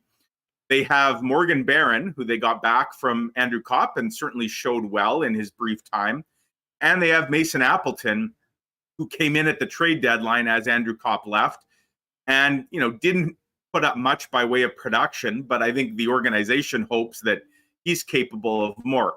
I guess the question you have to ask yourself, if you're looking at a mulligan, is the loss of Kopp, Stastny, Svechnikov, is there a net gain with Appleton, Barron, and a full season of Perfetti? And I don't know the answer to that. Certainly, they've gone a bit younger. And, I'll say this, Huss, as sort of maybe a glass half full view. If not re-signing Paul Stastny opens the door for somebody like David Gustafson, the Gus Bus, to pull into the station and find a permanent parking spot with the big club and not get squeezed out of the lineup as the 13th forward or, what have you. If a guy like David Gustafson can be given a chance, maybe there's some short-term pain, if you will, but maybe the long-term gain, if it truly means playing some of these kids and giving them bigger opportunity, Maybe in the end, the Jets are ultimately better for it. But this will be a fascinating discussion to have, as we move through the upcoming season to question whether the Jets actually took steps back in an attempt to eventually take some steps forward. Mike, I'll be honest. I mean, we talk about this every day on the program. Never in a million years did I think we'd get to August 20-something and we'd be in the situation that we are right now. And I mean, I guess over the past week, despite saying that, I still expect the Winnipeg Jets to utilize that cap space that they have and move a defenseman and add something to it, the closer we get to September, I'm having to realize that there's a possibility that just simply does not happen. And I guess this goes to Rick Bowness, and I know people really love him. I had a great chance talking to him. I love the positive energy that he brings. But, I mean, I know Calgary managed to have a pretty darn good turnaround last year with Daryl Sutter with essentially the same group. But is it even realistic or fair to expect that Rick Bowness is going to be the change here and all of a sudden we'll have a very different result for a talented team that underachieved last year? Well, I guess if there's an area that Rick Bowness maybe can have a significant turnaround, it's when it comes to the much discussed blue line. And if we do go back to a year ago, one thing that hasn't changed, Huss, is the personnel on the blue line. I just listed off some forwards that the Jets have lost, and you can debate whether they've adequately replaced them. One thing that hasn't changed as of today is they've lost nobody on the blue line. They've added nobody on the blue line, but the blue line's pretty full with all these young guys kind of knocking at the door. If the Jets truly believe that they were kind of right there and that, they look at last season and figure we lost a lot of games because we gave up one too many goals, as opposed to a mindset of we needed to score one more goal. If the mindset is we just gave up too much, and if only we could cut that down a little bit, some of those losses last year can turn into wins. Well, we know Rick Bowness has a real defensive acumen, that he's had success with a team like Dallas and getting them to play a certain way. And obviously it's not just the defense, it's the forwards. And you could argue that they're as much, if not more, a part of that puzzle. And some of the young Jets forwards that maybe make the sort of errors that compound in their own end. If Rick Bowness can get them all pulling in the right direction defensively, then perhaps an argument could be made that running it back with mostly the same group and perhaps identical group on the blue line can produce slightly different results. And if they believe the margin for error and between success and failure was razor thin, they weren't getting the doors blown off in games last year. They were often right there. They think that a little change can lead to big changes like Rick Bowness might be able to bring. Then, okay, I have time for that debate. But I do wonder, the defensive side, can this team score enough? Now, if the idea is they're going to try and win a lot of games 2-1 next year or 3-2, maybe they figure they can. They got a great guy in Kyle Connor, obviously can score like anybody in the game. They got another year of Nikolai Ehlers, who should only still be getting better. They got Pierre-Luc Dubois for now. They got a motivated Mark Scheifele for now. So there's good pieces offensively, and if they can get the power play going, I mean, special teams can be a difference maker. If they can improve the penalty kill, which got beat up at times last year and probably cost them some games, sure. But that's a lot of ifs. And, I suspect a lot of Jets fans would feel a lot more comfortable if there were a few more, I don't want to say certainties, nothing's guaranteed in this game, but if there are a few more pieces in place that would, I guess, give them a little more reason for confidence. Mike, the one thing that kind of stands out to me, and again, I kind of mentioned this earlier on the program, but as a guy that started out cutting my teeth selling season tickets and talking to businesses and fans about supporting the team, coming on board, kind of buying in, if anything else, you could believe everything that we've just said in the most positive light about this team and what's possible. But for the first time, this organization also has to actually sell itself. It can't just, count on everything coming up. We've seen that, and the pandemic's a part of it. There's a whole bunch of things that have gone into it. But that was another reason why I was expecting more than ever, some significant moves and changes, because I think it was so important to sort of try to, light a bit of a fire under a fan base that has been eroding under disappointment of the last few seasons. That, like, honestly, from a business standpoint, never mind the hockey side of things, that's maybe the biggest reason why I'm surprised that we are where we are right now, because it seemed like it was a necessity from a hockey perspective, and doing something to excite people was absolutely a necessity from a business perspective. And that's a great point, Huss. As we talked about at the top, I just spent the last week covering the Manitoba Open, and there's a lot of corporate partners, corporate sponsors that were out at the golf course last week. Not surprisingly, I found myself talking hockey with a lot of them. That's what people in this community do, right? That's what people want to talk. They may have been at a golf tournament, but there was a lot of hockey talk. And I can tell you, some of the conversations, some of the things I heard from, I'll put it this way, people with deep pockets in this community, people with influence in this community, people who have supported this team, this organization from day one. I got a sense that there's some real frustration with how things have gone the last couple of years. And perhaps more importantly, because you can't change the past, there remains some concern with where things are headed. And it's one thing for, the angry fan on Twitter, to pound away at the keyboard about moves he or she doesn't like or the state of the team. It's another matter entirely when people with power and influence, and more importantly, money, who, have poured a lot of that money into this organization, when they're starting to feel the frustration and question the direction, that is obviously a concern for True North. And I suspect if I'm hearing some of this, I don't think they're immune to it. I don't think they're fooling themselves into thinking that some of that dissatisfaction's not out there. Dude, they heard it loud and clear when the season ticket renewals, or lack thereof, came back. And now they're in a situation where, for the first time since 2011, and back really when we built the organization as the Manitoba Moose, people on the phone trying to get out there in the community and reconnect in a way that they haven't done in 10 years to try to get people to support the team. And I'm sure there's a lot of people that will definitely be there to listen and will consider it, but there certainly hasn't been much to sort of let people know that, hey, you know what? Stay with us. Let's go. There's a lot of positives going on, and hopefully that happens, and maybe it's closer to the season. But as this entire ordeal has gone through, from the start of trying to get Barry Trotz on board as coach to settling for Rick Bowness with PLD, it's given us lots of things to talk about, which has been great for our show. But unfortunately, for the bottom line for the Jets, not a lot of it has been in a fashion that would get people fired up to drop the puck on the season and hope for different results from last year. And that's important. It is, for sure. And, I've had times when readers have been critical of things I've written about the Jets, where, I get accused at times, Huss, of being too negative about the state of this franchise.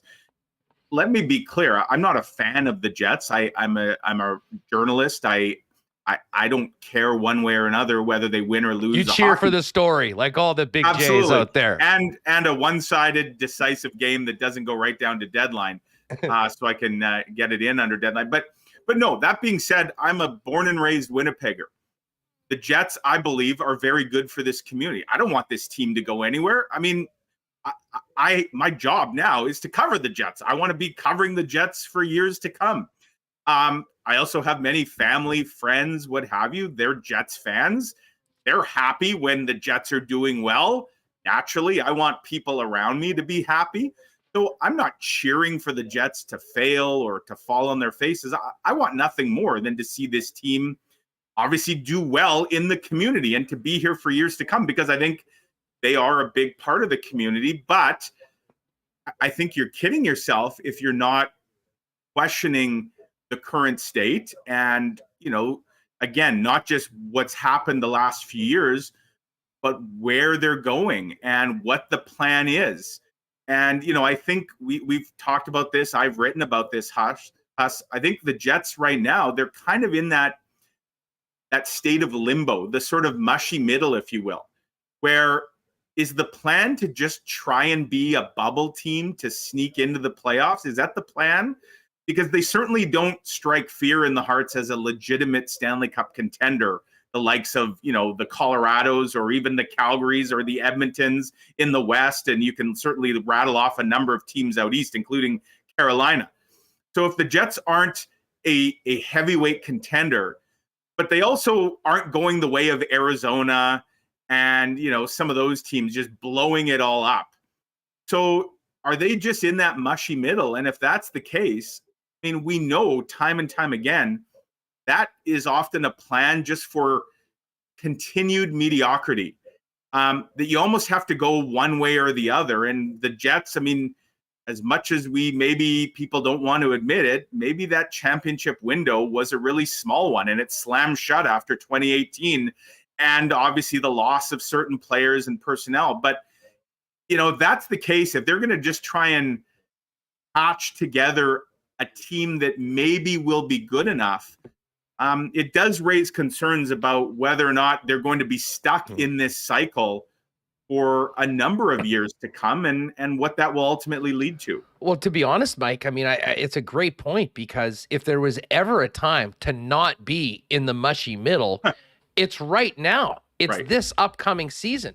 I mean, we hear a lot about Bedard and Mitchkov, Zach Benson of the Winnipeg Ice. I mean, Craig Button said that he'd have been a top 3-4 pick this year. Yeah. He's going to be in that case, and will be in a similar situation. I mean, it is a great draft. And then you add in the fact that Mark Scheifele, Blake Wheeler, PLD, Connor Hellebuck, these players all have 2 years of team control. And I mean, the fact that not a lot has been done or changed this year, I mean, you know, should we be thinking that maybe this organization is thinking of things in a very different way? And I mean, they're certainly not going to go out and say, hey, listen, we are taking a step back next year, but prepare people for that. And as the season goes on, maybe they are a little bit proactive as opposed to moving off of some of those players. I'll tell you what, if they had done that in the summer, I think a lot of fans would have understood that. Right. And I, for one, and I say this as someone that buys tickets, if I knew that the team was taking a step back and we had some exciting young players that seemed like they wanted to be here and had some great energy, that were working hard, even if they weren't winning as many games, I could handle that, knowing that, you know, you're maybe having some shorter term pain for some long-term gain going forward when it comes to the draft pick, as well as what you come back. Right now, though, none of that has happened right now. And it really does seem like the Jets are in a crash course for exactly where they were, somewhere between 15 to 21 in the National Hockey League. And Right. that's not going to get you much in the draft, certainly for those top prospects. It probably won't get you to the playoffs. And if it does, chances are you're a quick out for a team like the Colorado Avalanche in that same division. If you sneak in that last spot, you're going to be playing one of the top teams in the league right out the bat. You're doing what Daryl Sutter talked about last year, which is wasting 8 days. Yeah, I mean, I don't, if that is the plan, if the Jets are sort of quietly thinking to themselves that we're actually worse than maybe we're publicly saying we are, and that's not necessarily a bad thing with the year that we have ahead, then I would question the hiring of Rick Bowness. I mean, Rick Bowness is 68. He's not here for the long haul. He's not here for a rebuild. You know, to me, Rick Bowness, that they didn't get Barry Trotz. So again, they weren't bringing in Barry Trotz with the idea of taking a step or two back. And I don't think the plan when they turned to Rick Bowness was to do that either. Now, could other events, you know, and we know the Jets have tried for some players. I mean, look, Kelly Yarncroc and Danton Heinen, they're serviceable middle six NHL forwards, but they weren't obviously big names that are going to really move the needle one way or the other. So, you know, is the plan to, play as many of the kids as possible? Maybe, but again, how are they doing that when they haven't even moved a single defenseman out? Like, how are these young defensemen playing? And don't forget, some of them, like Leon Gavanki and Johnny Kovacevic, they're going to have to pass through waivers if they don't make the team out of camp. And if they do make the team out of camp, well, who are they knocking out of the lineup? If the Jets, are the Jets putting a Brendan Dillon on waivers? I don't think so. So it just seems like, again, they're in this sort of state of flux. And, we do have a month or so before training camp. So we kind of keep moving the goalposts thinking, well, maybe there'll be a little more clarity the next time we chat. And I guess we have a few more weekly chats, where we finally say, well, no, we don't have, this is the clarity. There is no clarity. But I'll say this, Kevin Cheveldayoff will speak obviously on the eve of training camp. And if nothing happens between now and then, that will be a very interesting chat with the GM, I suspect. If something happens before training camp, what's the most likely thing in your mind? Signing one of the remaining unrestricted free agents that obviously is sort of left. Okay, these are your limited offers. Come here to Winnipeg. Or I still think the most logical part is addressing that blue line. Yeah. Trading one of those players, utilizing some of your cap space to give a break to another team and bring in a forward that, might be making $1 million or $2 million more than the defenseman you're trading out. That would seem logical. And again, I realize this. Making trades when you're like GM of the Winnipeg Jets is harder than most other spots, but there's been a long time to do this. And no one had more of a tough hand played to them than Brad Treleving in Calgary. And look where that team is right now. And, right. For a team like Winnipeg, we'll get compared to the Ottawa Senators and we'll get compared to the Calgary Flames. And for my money, those two teams have had the best off seasons around right now. And we're still sort of waiting. I think that really does amp up.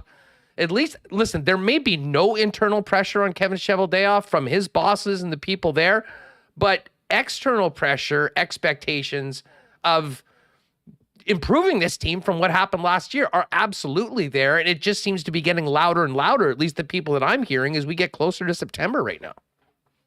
Yeah, of course, Kevin Cheveldayoff was given a 3-year contract extension towards the end of last season. So I would think in terms of his own personal job security that has alleviated any concerns he might have. He was obviously given the chance to conduct a full coaching search, and he's remade the entire staff behind the bench. So I got to think that he feels comfortable. And if he feels comfortable, that's because ownership has conveyed that to him. But to go back to what we were talking about a few minutes ago, Huss, there's got to be some pressure, right? Because if the Jets don't really pick a lane and they're just kind of existing, and if last season kind of carries over to this season and there's unhappiness and more losses than wins, I think the fans and maybe the lack of fans in a way might speak volumes. And okay, last year they could peg a lot of the empty seats and the lack of sellouts on COVID and a number of things that were going on. I don't know that they have that crutch, if you will, to lean on for this coming season. There's not going to be restrictions, barring something changing down at Bell MTS. Vaccinated, unvaccinated, you can get in. So I just don't think that exists anymore. The proof is going to be in the pudding, both in terms of how the hockey team plays on the ice and kind of what goes on off the ice. And go back to kind of your original point, there's just hasn't been a whole lot this summer, other than Sarah Orlesky being hired by the organization. Who knew that would be the big off-season splash? But so far, that's about it right now. And I think the world of Sarah, but I don't think she's going to lead to any more wins for the Jets this year, Huss. Well, they need Sarah because I think there's a long lineup for that coach at the beginning of training camp. Mark Scheifele's already been there. There's a few others. One more quickly, because Aaron Korolnek's going to jump on with us right away, Mike. Is there any possibility that with the response or lack thereof from fans, the challenges right now on the business side of things, that the Jets have sort of reevaluated where they're going to be in relation to the salary cap, and some of that money that we thought was going to be spent might be essentially not there for Kevin Cheveldayoff to use? Or is this more the market, doing what they think is right best for the team. And, they still will be a cap team as they said that they expected to be. Well, I think right now they do plan to be a cap team. And Huss, again, if they were to shift gears and decide that wasn't going to be the case, then why aren't they moving out one of these blue liners? And even if it's just getting a late draft pick back just to clear some cap space, and even if it's not cap space they plan to use, at the very least, it would clear a path for a young player to have a spot in the lineup or to compete for a spot in the lineup that just isn't there right now. But as long as they kind of hold on to the Nate Schmitz, the Neil Pionks, the Brendan Dillons, the Dylan DeMellos, those guys are all making north of $3 million. And in Schmidt and Pionk's case, they're both making almost $6 million this year. And for a couple years more after this, if they're going to hold on to those guys, then seems to me they do plan to be a cap team for now. And again, it just goes back to that kind of mushy middle, that this is a team that it's really hard to get a read on. You could go down the list of NHL teams, and most teams right now, you could either identify them as they're either on the rise or on the fall. I don't know what you'd say about the Jets right now, because I don't know that they even really know what they're doing right now. And I don't mean that in the literal sense, but I just don't know. And I guess until the season starts and a new coaching staff takes the reins, maybe the plan is just, let's see how the first few weeks of the season go and what we look like. And then if we have to make some adjustments, we will. That's about as much as I can tell you right now. Yeah, Mark, great stuff as always. Have a good one, and I'll look forward to catching up next week. And fingers crossed, we might have some developments to discuss on the program. Take it easy, dude. Indeed. Have a great week. All right, great stuff. Thanks so much to Mike for joining us. Aaron Korolnek coming up right now. First things first, though, a big thanks to our friends at Not Auto Corp for their support of Winnipeg Sports Talk since day one. If you're looking for a new whip, folks, you know where to start off the search over at Not Auto Corp. Why not get into the car of your dreams at a great price with the help of the Not team? Pop down and see them, Waverly and McGillivray, or check them out online at not.ca. Wow, the day is coming up, September 1st, a week Thursday, our first ever sports trivia night with Winnipeg Sports Talk and the gang at Little Brown Jug. I'll be hosting it.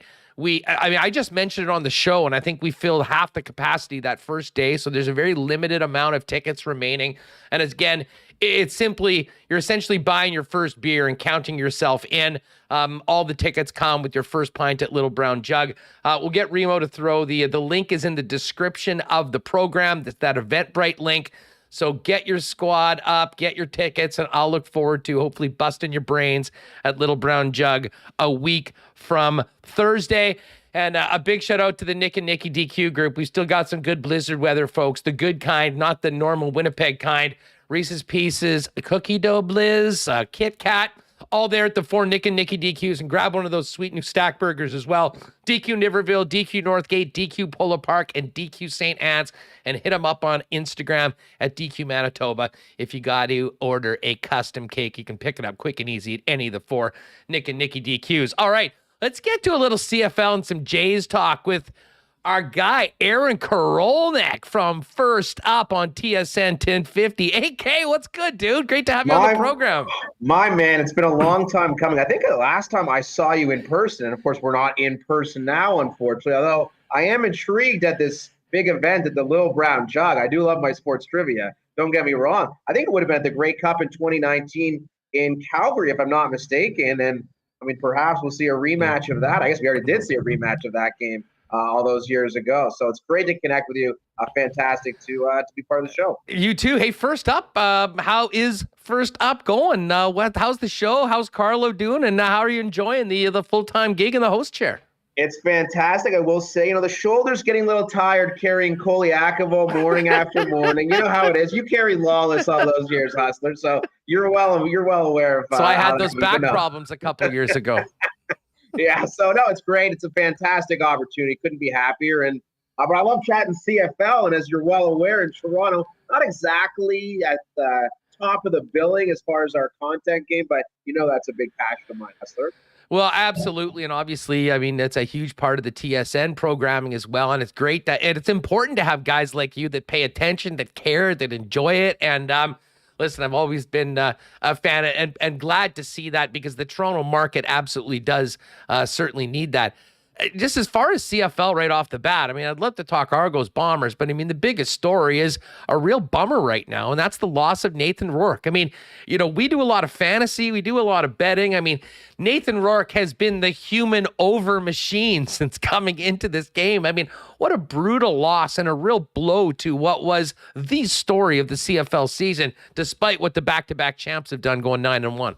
Yeah, and just to bring it back to Toronto for a little bit, I mean, we had Nathan Rourke on our station. We've been talking a ton about the remarkable things he's accomplished so far with the BC Lions. An unbelievable story, 24 years old, a Canadian, all that's great. But what is most intriguing to me was just how incredible he was and continues to be, hopefully, assuming he does potentially make a return at the end of the season, if not into the playoffs, hopefully next year. Who knows what will happen with that. But the dude was on pace to break all kind of records set by Doug Flutie, amongst others. And it's just been so long since we've had a young, burgeoning quarterback burst onto the scene the way that Nathan Rourke has. And he made BC Lions games absolute must-watch each and every single week. And you just hope and pray that maybe there's a great doctor out there in BC who specializes in Liz Frank injuries, who can figure out exactly how to reattach or whatever you do with that procedure,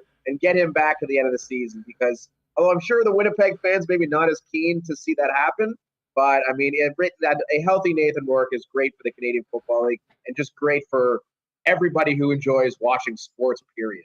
Well, I mean, it is a definite blow to what was going to be maybe the best race for first place in the Western Division we've seen in a long, long time. I mean, despite the fact that the Bombers were 9-0, you know, BC only had one loss, and they're now 8-1, even with the loss of Rourke. But I think it's unreasonable to think that Michael O'Connor, although it would be great to be wrong and see them continue going forward and, you know, still have those big matchups at the end of the season before the West Final.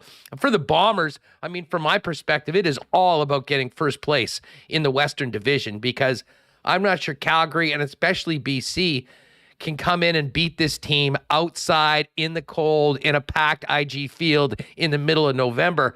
Bit of a different story if the roles were reversed and a team like Winnipeg is going to BC, despite the fact of how they handled BC, handing them their only loss this season. And it really is hard at this point to imagine a way in which Winnipeg doesn't win the West, isn't hosting the West Final, something they've done seemingly year after year for the last long number of years, simply because of Rourke's injury. And I think O'Connor will be passable. I'm not sure O'Connor will be any worse than Cody Fajardo or McLeod Bethel Thompson. And I think that's a problem that is inherent in the Canadian Football League right now, or even I would include Bo Levi Mitchell in that category too, is that beyond Rourke and Collaris, I mean, there's not a bevy of exciting young quarterbacks, but even productive quarterbacks. I feel like there's this murky middle of CFL QBs right now where no one really differentiates themselves from the others. And that's a concern for the long-term health of the league. But for this season and this season alone, I think that is very favorable to Winnipeg, where they clearly have the best guy. And I would say that there is one name that I think could throw an entire wrench into the situation, and it's Jake Mayer of the Calgary Stampeders. He's looked really good in his opportunities. I will say Nick Arbuckle also looked good in his opportunities with Calgary. We know how that's kind of worked out for him in the years subsequently, but Mayer's really legit. I mean, I saw it firsthand last week with Toronto and in Calgary. I thought he looked really good, and it would not stun me that if we're talking the end of the CFL season, if we look at Jake Mayer as one of the top 3 quarterbacks in the league, now it's just on Dickinson and the Stamps to give him the opportunity to go out there and play, because I mean, it seems to me like it's a no-brainer. I think Bo Levi Mitchell, his last 3 starts have not been good. Give the kid a shot, see what he can do. It worked out so well for BC, and that's a high expectation to throw on Jake Mayer. But if he's 75% as good as Nathan Rourke, 60% as good as Nathan Rourke, you're getting a stud quarterback. And for Calgary, that might be the only chance they have of potentially going into Winnipeg towards the end of the season in late October, early November and taking out the champs. Well, never mind November. I mean, Thursday, we might see Jake Mayer. We haven't heard anything concrete one way or the other. And it's important to remember, and I'm sure a lot of people in the chat will recall, Mayer came in a game last year against the Winnipeg Blue Bombers and actually drove the Stamps into position to win the game. And Rene Paredes has missed a field goal that he probably makes 8 or 9 times out of 10. It was part of the magic of last year's Bomber season. But I got the sense after week 1 of the year, if you recall, listening to Dickinson, he was talking about both his quarterbacks, and you knew they were going to go back to Bo Levi Mitchell, but it sounded like the change was on the precipice of happening. They've had a good season. They've lost to some good teams so far, but I would in fact be surprised if we don't see a lot of Jake Mayer on Thursday, whether he starts or not. And I'm sort of with you. I think once we get to the post-Labor Day portion of the schedule, if you had to ask me to bet on who's starting for the Calgary Stampeders, regardless of injury, I think it might be Jake Mayer. I think he gives them a better chance to win. I think they've seen what Bo has done against the top-level competition so far this year, despite his incredible Hall of Fame career. Bo is a legend. We know that. But, I mean, since 2019, things have started to deteriorate for him. We know the injuries, the inconsistency that's plagued him. And at some point in time, I'm sure Calgary sits down and be like, all right, let's give Mayer a go here. Not necessarily eliminating the possibility of Bo Levi Mitchell being an option again this year. I think that would be a foolish thing for them to do. But why not go out and see what Jake Mayer's able to do on a little bit of a longer leash? Because before it was just in place of Bo with injury and didn't necessarily have this run that a lot of people think he deserves. And I can guarantee you Jake Mayer gets the free agency in the Canadian Football League this offseason if that does happen. And if I'm Calgary, there's no way I'm letting him out of my organization anytime soon, especially considering what we've seen from Bo. He immediately rockets up there as one of the top guys that I would want of any player in the Canadian Football League. So I think it's incumbent on Calgary, it's incumbent on Dickinson and company to give him a chance. And especially in a game like Thursday where Calgary is already disadvantaged considering the schedule that they face on a short week compared to Winnipeg coming off a bye and some of the injury issues, which Calgary seems to have figured out a little bit. I know Kadeem Carey and Malik Henry practicing today, so they might get those 2 guys back. But for a team like the Stamps, I mean, take a shot because you're a pretty big underdog, 5.5 point dog against the Bombers, a rested team. Let it fly with Jake. That would be my advice to Coach Dickinson. Aaron Korolnek of TSN 1050 with us here on Winnipeg Sports Talk. Hey, before we move on from CFL, I have no idea how the Edmonton Elks have 3 wins, and it's even crazier that they have all taken place on the road. They'll have a chance to get that home win. They're laying 3 points at home to the Ottawa Redblacks. It started bad for Lapo and the Redblacks, and it just continued going from there. I mean, what a dreadful second half last season in the first of these back-to-back games. And I can't imagine how hot that seat is. I mean, I know you watched the broadcast on the tube. I mean, the final, 6 minutes left in that game when it was all but over. I mean, the looks on those fans. I said this, and trigger warning for everyone, all you Bomber fans. It reminded me of the Joe Mack era here in Winnipeg with just how pissed off and depressed people were. It's ugly there, and I really thought that they were going to be a much better team this year. Obviously, the loss of Masoli has been huge. Well, yeah, and I think that's at the crux of the issue. Anytime you lose your foundational piece of quarterback, a guy that so many people, including myself, expected would be huge in turning around this organization. I actually called Ottawa to win the East this year. And I think if Masoli had stayed healthy, I don't think it's an outlandish proposition. That could have actually been the case for the Redblacks. But you're right. I mean, I'm sure the hot seat on Lapo is an uncomfortable one. But at the same time, you lose Jeremiah Masoli and you're so desperate to the point at quarterback where you can't use Caleb Evans anymore. You bring in Nick Arbuckle, who's expected to start this week. I mean, Arbuckle, he's some of the passes that he throws, like it's not a pretty ball to say the least. So I do feel for Ottawa right now. I feel for their fans, what they've been subjected to, the home games. Well, what is the home record? Is it like 1-19 in the last couple of years? Like just abysmal, an unacceptable thing. But I think you just need to also understand the loss of Masoli cannot really be understated, especially in a league like the CFL where a competent backup is so incredibly rare. So is a competent starter. So when you're afflicted with that, it becomes that much more challenging, and that's the difficulties that they're facing. Speaking of starters, the Jays have had some great pitching performances this year. They've had some ugly ones. I'm still one of the few Kikuchi guys out there, but I hope he does well. There's a Kikuchi guy out there? Yes. Listen, I still have holdout faith. Maybe in the pen, he'll be able to get it done. But I mean, now you're talking to and listening to Jays fans each and every day. What's the pulse of the team, of the fan base right now, with the team having some ups and downs and seemingly in a wild card spot that they've been destined for pretty much since the Yankees went on that tear in the first 2 months of the season? Well, first of all, if you are still a Kikuchi supporter, can I interest you in my Nortel stock, maybe my Enron stock, anything else you'd like to? BlackBerry. No, I will say, I mean, after the series that we saw the Jays play in New York against the Yankees, a team that we should recognize is playing horrendous baseball right now. They do pick up a big win against Max Scherzer and the Mets last night to the Yankees, but going into Yankee Stadium, taking 3 of 4 could have easily been a full sweep of the Yankees. Very, very impressive. And I think most noteworthy, you saw Barrios on the road with an excellent start, something that has been far too uncommon this season. Mitch White, their big trade deadline acquisition, replacing your boy Yusei Kikuchi, looked pretty good. Gosman was exceptional, and Alek Manoah, I mean, almost gets into a fight with Aaron Judge and Garrett Cole, but I mean, he was really solid too. So if you're going to take away anything, the starting pitching was much improved, but the bullpen too. I mean, they chewed up a ton of innings and they were excellent over the weekend. But I would say that, you know, it's a 162 game season. It's so long. I always struggle trying to figure out, is this a turning point? What does this mean? 1 start, 2 starts?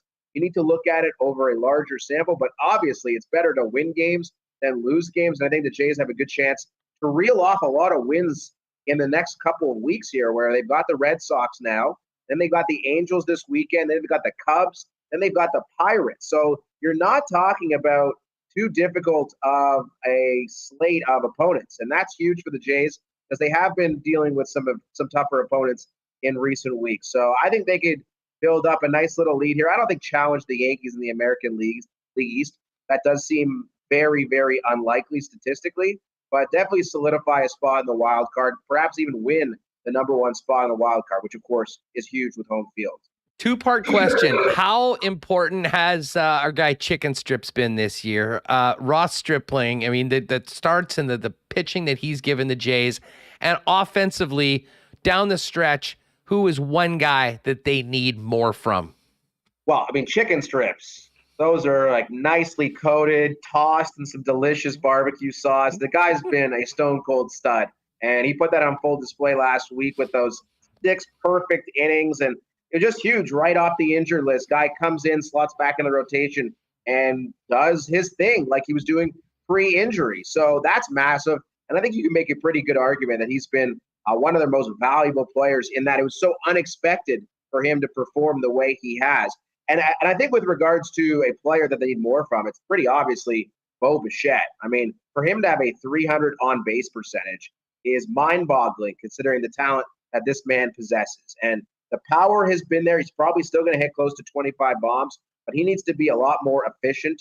He needs to figure out a much better approach to the plate because it is confounding, to say the least, for a man of Bo Bichette's skill set and talent to be getting on base and producing at the way he currently has been. This was a guy that a lot of people were talking about the line for a $200+ million contract. And forget his bat for a second. I mean, his defense has been terrible too. He's, I believe, third most errors in Major League Baseball. A lot of defensive metrics has him as the worst shortstop in the American League. So a lot of ways for Bo Bichette to improve the Toronto Blue Jays and improve in the second half, no doubt. AK, before we go, I know you like to make not even the odd sprinkle, plenty of sprinkles. I'm looking at the lines this week. Bombers -6, Argos -3 at home. Riders getting 4 on the road against Michael O'Connor and the BC Lions, and the Elks, as we mentioned, 3-point favorites against the Red Blacks. What's your favorite pick in the CFL this week against the number? I like Saskatchewan a lot here. And keep in mind, BC with Nathan Rourke last week in Saskatchewan was a 3.5-point favorite, right? So you would think Nathan Rourke to Michael O'Connor has to be worth a touchdown minimum, right? Well, the odds makers don't reflect that at all. That is not at least their opinion. And I do not agree with that. I think BC's offense will really struggle without Nathan Rourke. And I think Saskatchewan could see a bounce back with Cody Fajardo, could see Kyran Moore and Shaq Evans back in the lineup. No Duke Williams, no Jamal Morrow. Don't love that from Saskatchewan. But I think when you look at it purely from a week-to-week perspective, BC minus 3.5 last week in Saskatchewan, and now BC minus 4.5 at home without Rourke, it just doesn't add up. I think Saskatchewan is a must play. I also like the under. I have seen the number moving quite a bit. I believe it opened at 49.5. It's been bet down, probably in large part due to my own wagering, to 46.5. I still think there's some value there. I've seen certain sites posting BC's team total at 25.5 points. That's a number that's simply too high against a solid Saskatchewan D, which has been getting healthier in recent weeks too. We know Garrett Marino's back, AC Leonard's back, Pete Robertson's back, so the D-line's healthy, and that could pose some problems for young O'Connor. I'm with you as well on the Riders, as much as we don't like to admit that around here in the Peg. AK, thanks so much for doing this. Let's hook up again soon, man. This is a great chat. Anytime. Thanks, my man. Great to speak to you. All the best. Give him a follow on Twitter at Aaron Korolnek, and check out the morning show with Carlo Koliakovo on Aaron's shoulders Monday to Friday in the morning over at TSN at 10:50. Great stuff with AK. All right. Speaking of the Bomber game, Thursday night, 7:30 is kickoff. That means 5:30 p.m. the Princess Auto Tailgate Zone gets going outside of IG Field. $5 beers, $3.50 pop, $3.50 hot dogs, DJ Finesse spinning.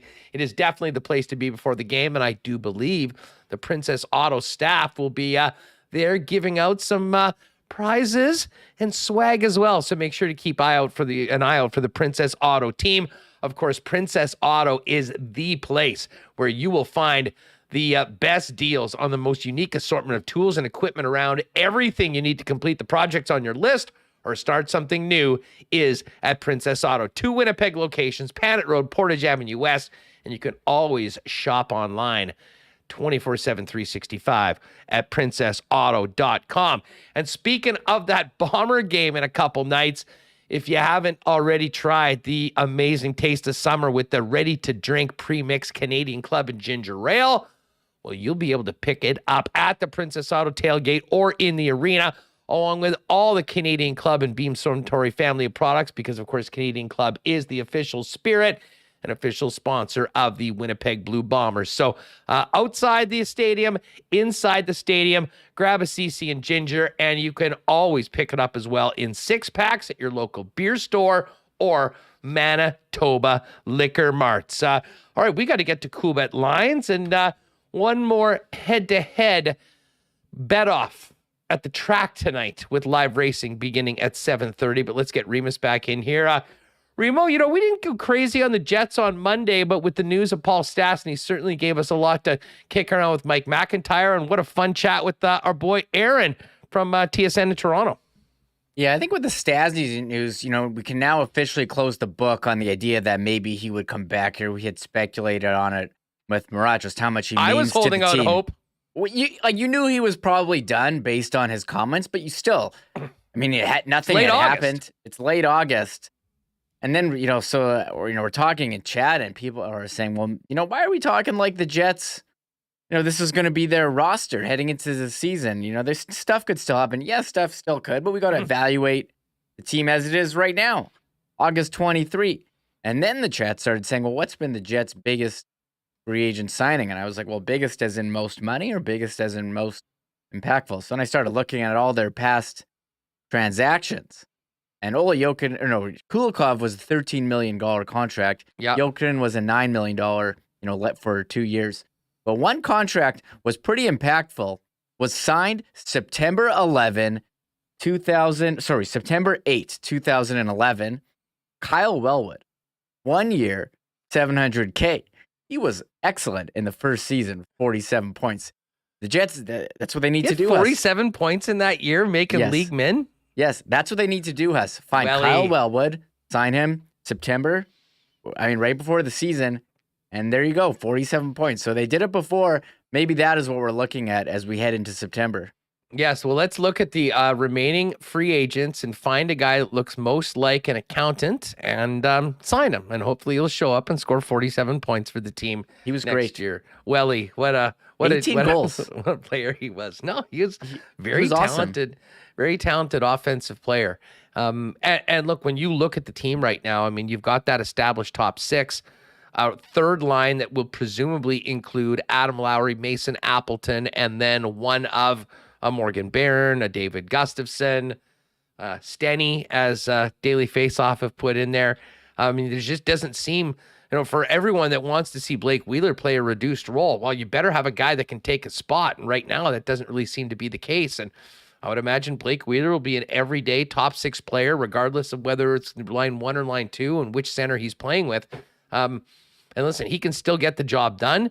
But at the same time, I mean, if you're really going to be one of those contending teams, you basically need more than 6 forwards that, will be dangerous offensively. And certainly you need to get the buy-in better than they had last year in their own end. And that, I'm sure, is going to be where Rick Bowness starts with this club.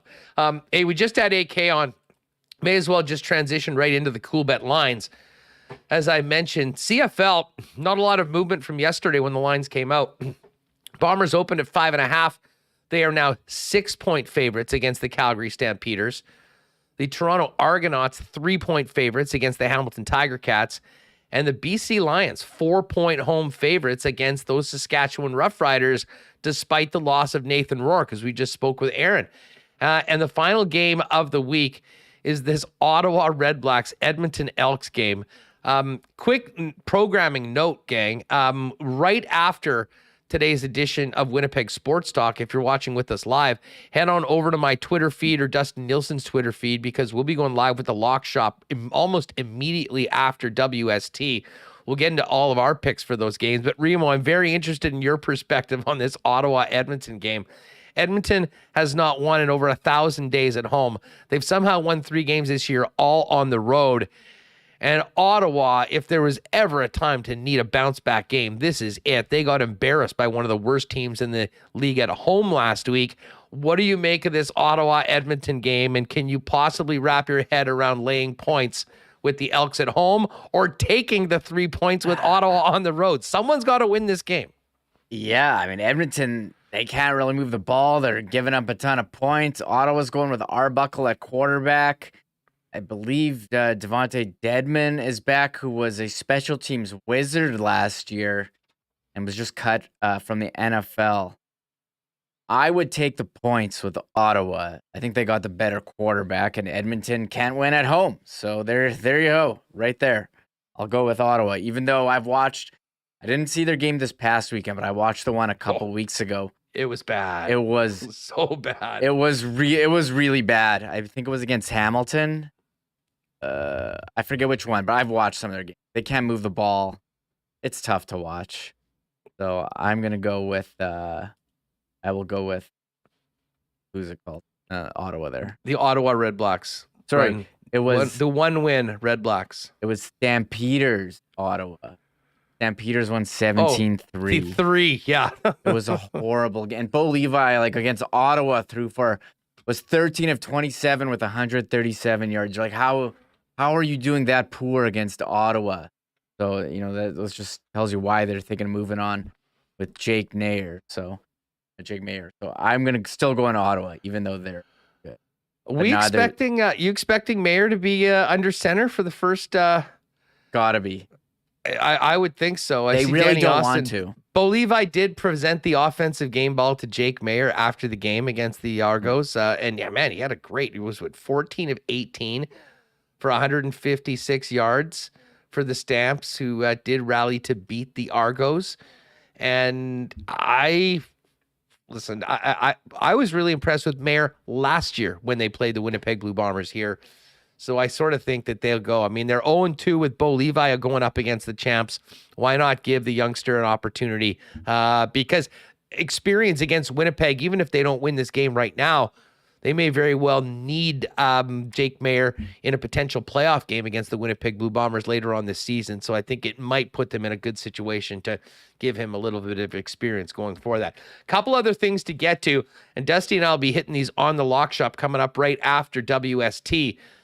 Tour Championship is going East Lake. No Will Zalatoris. He is out of the event. Corey Connors is the lone Canadian in the field. And this one, if you're not familiar, this is the end of the FedEx Cup playoffs. So they have a staggered start based on placing going up and into this event. Scotty Scheffler is going to start at 10 under par. He has been, I think we can already count on him being the player of the year on tour with those 4 early wins, including the Masters Championship. But Scheffler with the lead is at plus 225 to win. Pat Cantlay, who's in second, starts at -8. is 4-1. Xander Schauffele, who's starting at -7, is plus 750. Then you've got Rory McIlroy, John Rahm at 16-1, Tony Finau at 20-1. Corey Connors is going to start at -1, so he'd need to make up 9 strokes on the leader. He's at 100-1. But there is an interesting number. We can also bet this tournament that eliminates the FedEx Cup starting strokes. And if you like that, Rory McIlroy is the favorite at plus 750. John Rahm just behind him at plus 850. And Corey Connors, the lone Canadian, 35-1. One other golf note, we don't spend a lot of time talking LPGA, but it's CP Canadian Women's Opens Week in Ottawa in the home field, home course advantage for Brooke Henderson. The Brooke Brigade is going to be out, and Brooke is 12-1 to win the CP Women's Open. Already won her second major earlier this year. She's plus 115 to top 10. I'll be hitting that, and I will certainly have a little sprinkle on Brooke, who seems to rise to the occasion playing in Canada, never mind in and around her native Ottawa, Ontario, Reem. Oh, yeah. I think she's had success there in the past, too. How do you not just throw down on Brooke for fun at 12-1? Seems like pretty good val to me. No doubt about it. All right, let's get to the Assiniboia Downs. Did you win any last night? Because I got goosed. I had one winner, actually, last I think I bet 5 and won 12 on a horse, so I wasn't. So you're chipping away another $12 in, because I had nothing positive to show for last night, and I'm in a bit of a cooler right now. I'll say this. So you texted me to make my picks. I landed in Winnipeg off the plane and just made them on my phone. So I did it pretty quickly, but it was, who won for me? Mr. Dazzle. Oh, yeah. I have like my horse, like the Remis, like horse Hall of Fame. Like I could give you like a couple horses that I bet on frequently that win for me. McKay, Mr. Dazzle. I got one of those tonight. One of those I'll be betting on tonight. I don't know if it's going to win. But Otani was your horse last year. Otani hasn't had a great year this year, though. In racing. Certainly not in the major leagues. A bit of a different story. All right, where are you going tonight for your picks? Okay. The wrong button there. I'm going to go starting with race 2. I'm doing a 4-7 Quinella, Wits, Queso, and In Detention. I got that. Race 5. I'm doing $5 to win on Hot Linda. Hot Linda's back. Whoa! Yeah, had to. If you hadn't seen... What race is that for? Race 5, Hot Linda in number 7. Yes. So how do you not? The favorite, too. And if you don't remember Hot Linda, check our Instagram or TikTok. Great editing, by the way. I had to own that one. That was pretty funny, even though I made a complete mess of that segment on the show. Yeah. Hey, we do have some hockey news actually quickly. Brandon's writing in chat that Svechnikov has changed agent. I'm assuming I'm just going to go with that's true. I don't think someone would drop in and drop fake news about Svechnikov changing agents. Brandon W's a member. The members would never do that. They're a great part of the WSG team. And then I'll give you my other pick. Going to get derailed there. Race 7. Horse 7 to win. Shooting money. I'm going shooting money. Shooting money. One of my favorite horses. And race 8, I got to go with Call the Cops to win on race 8. Call the Cops. Call the Cops. That's a frequent one, too. That's a frequent one. All right. Well, I'm going with a couple new horses. I'm going to bet a couple horses that have never raced here before. Oh, In race number 1, it is horse number 1, Backstreet Justice, opening at 12-1. This is its debut race at Assiniboia Downs, opened at 12-1. The second last horse on it, but I'm figuring that certainly could be a possibility. I will definitely get in on Hot Linda in race number 5. We'll go with a who did you go with? Did you just pick Hot Linda to win? Hot Linda. I went straight up on Hot Linda. All right. I'm taking Hot Linda and going Commandy.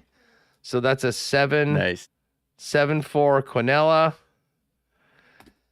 In race number 6, there was no way I could not bet a horse named Big Buffy.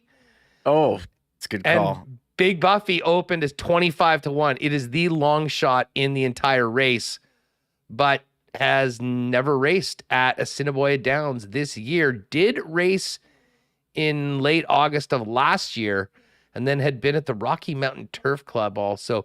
Big Buffy's return to ASD. I will have a piece of Big Buffy. And then let's get race number 7. Who else do we have here? Big Tony. Big Tony, and there you are with Shooting Money. But I'm going to go Big Tony and Freudian Slip, a 4-2 Quinella for that race. So we'll get those picks in. Of course, gang, if you do want to play along with us, best spot you can do it is at the track. Of course, 7:30 post time tonight and tomorrow. And give them a call at 885-3330 if you do want to try to get in a reservation for a night of live racing from the dining room. Try that Manitoba famous prime rib buffet Darren's got over there. And of course, you can also watch the races on the Assiniboia Downs YouTube channel. I'll always get to the races that way if I'm not able to make it out. And you can order and you can make your bets and play along with us at hpibet.com for both Assiniboia Downs and tracks all around the world. Well, Remo, I know we sort of joked that on Friday that was you were just getting ready to do vacation mode, but that was sort of just the appetizer. Yes. Because you got away on the weekend, you're back, but now you're gone again tomorrow, and this is going to be our long stretch with Alex, who did have a very strong debut from a technical perspective, but man, it's good to have you back, and it was great to have a nice long chat about Paul Stastny to begin the program today before you take off. Yeah, that was pretty fun. Nice to have some news to start the show, and yeah, it is Kevin Weeks tweeting out that Svechnikov has changed his agent. He's going with Hockey Agent 1, Dan Milstein. So he's still available. I guess he's looking for an NHL job. Old agent couldn't get it done. Now he's got a new one. There's one topic that broke the internet yesterday. I know exactly where we're going. We need to talk about the guy at the Yankee game. The hot dog straw. The hot dog, who took his hot dog and used it as a straw in a beer. Everyone has a reaction on it. Everyone wants to know, what do we think about it? That's why we're here. Not talk about sports, talk about using a hot dog as a straw in a beer. What was your immediate reaction to the video? I was horrified. I was, and everyone knows I love beer as much as anyone, and you know I love hot dogs. But something about the putting the straw into the hot dog itself and taking out a hole and then putting the dog in the beer and sucking the beer through the hot dog is, it's hard to believe. You know, sometimes you think that there's two things that you like separately and you put them together. It's disgusting. This was on a whole nother level. And I mean, I'm shocked. Did this guy invent this himself? I mean, I don't think this is a popular way of consuming. And not to mention, it's probably about a $10 straw when you're at a ball game too. Because I mean, hot dogs are expensive. Yes, WST, Nicole J, Winnipeg Straw Talk. I was horrified. That is not something that I would do, although it looks like this is his just operation. This is how he does it. He had a technique. He went and got it done. But here's my question to you, Remis, while you let me know what you thought of it. Is this a work? Like, I kind of thought this almost had to be a work. How could it be so perfect that someone was just sitting there recording it perfectly as this guy does it? Unless he does it at all the games and someone goes, if I'm sitting here, I'm getting this psycho and his entire operation and I'm putting it on the internet. Yeah. That's a good way to go viral if you want to do it. I think it's real. I have a hard time using... I'll say this. I don't think it's the worst thing ever. I'm not as grossed out by everyone, maybe because I like hot dogs. I'm not a fan of using a hot dog, using any straw in a beer. I don't think that's optimal. True. And then the hot dog as a straw, okay, in a beer I think is pretty bad. However, people drink Caesars. They put bacon in them. Like, how is that any different than this? So that's where I'm landing on it. I think the beer part... That's just a garnish. I think the beer part makes it kind of gross, but like if he did it on a Caesar, it would just be a garnish, as you said. What about, for instance, would you drink a glass of milk through a hot dog straw? Well, I wouldn't drink a glass of milk, period. So what about your morning coffee? Throw a hot dog in it. I don't think I'd do that. Enjoy it through a Winkler meets Frank Winnipeg Old Country. Those are pretty damn good. I don't think I could use it as a straw. Maybe like, I don't know. I've like drank through a Twizzler, used a Twizzler as a straw on like a Coke at a kid's birthday party. I'm here for that. The Twizzler. Yeah, that seems less gross. I don't know why. It just does. But like, again, people put bacon in Caesars. What is a hot dog? Basically some kind of meat. It's the same thing. So I don't think it's the worst. Well, I don't know. Everyone in the chat, first of all, Jay Miller, secret genius, just tried it. Derek Schmidt says the beer would congeal the fat in the hot dog. MC Stormy, how's you married? Obviously not, Stormy. I think that's been quite apparent since we started this program. And waiters trying to get me off my game, mentioning that Patrick Mahomes, the best, does in fact put ketchup on everything, including hot dogs. And yes, that is hey, not everyone can be 100% perfect. That's his only fault, folks. But I really do think that this has to be a work. Like, I don't think that this is as it seems right now. Maybe we're a little bit skeptical in 2022 with everything going viral, but they certainly had the right recipe to get everyone talking about it, because that was all that people were talking about yesterday on the net, other than the Strevolution, Chris Streveler leading the Jets to a big second half win. I'm embarrassed to say this, but Remo, I'm now 2-0 betting the NFL preseason. I bet the Jets at plus 125 the day before the game. I'm just go with underdogs because everything is so unpredictable. And man, was I pumped for Strev to go in and get the job done. And Robert Sally was like, how about that Streveler in the room afterwards? The Jets tweeted that out. He might have a chance to make the team, although he's basically going up against Mike White, who had that monster 400-yard game in real live NFL action this year. So I think it might be long, but man, he's got 2 game-winning drives so far, albeit in the late part of the game against non-NFL starters. But everyone knows that we got Chris Streveler's back here in Winnipeg, and wouldn't it be cool to see him make that squad? Sounds like he's making some fans in New York already. Yeah, he's doing awesome. 2 game-winning drives, and I'll say this. Don't be ashamed about betting on preseason NFL. That is where money is made. You can grind and know who the starters are and figure it out. You can take advantage of those lines, Hustler. So well done on you on taking the plunge betting on preseason. But it was a battle of 2 former Bombers too, Streveler and DeAndre Alford on Atlanta last night. So that's kind of been a fun story of NFL preseason following some former Bombers.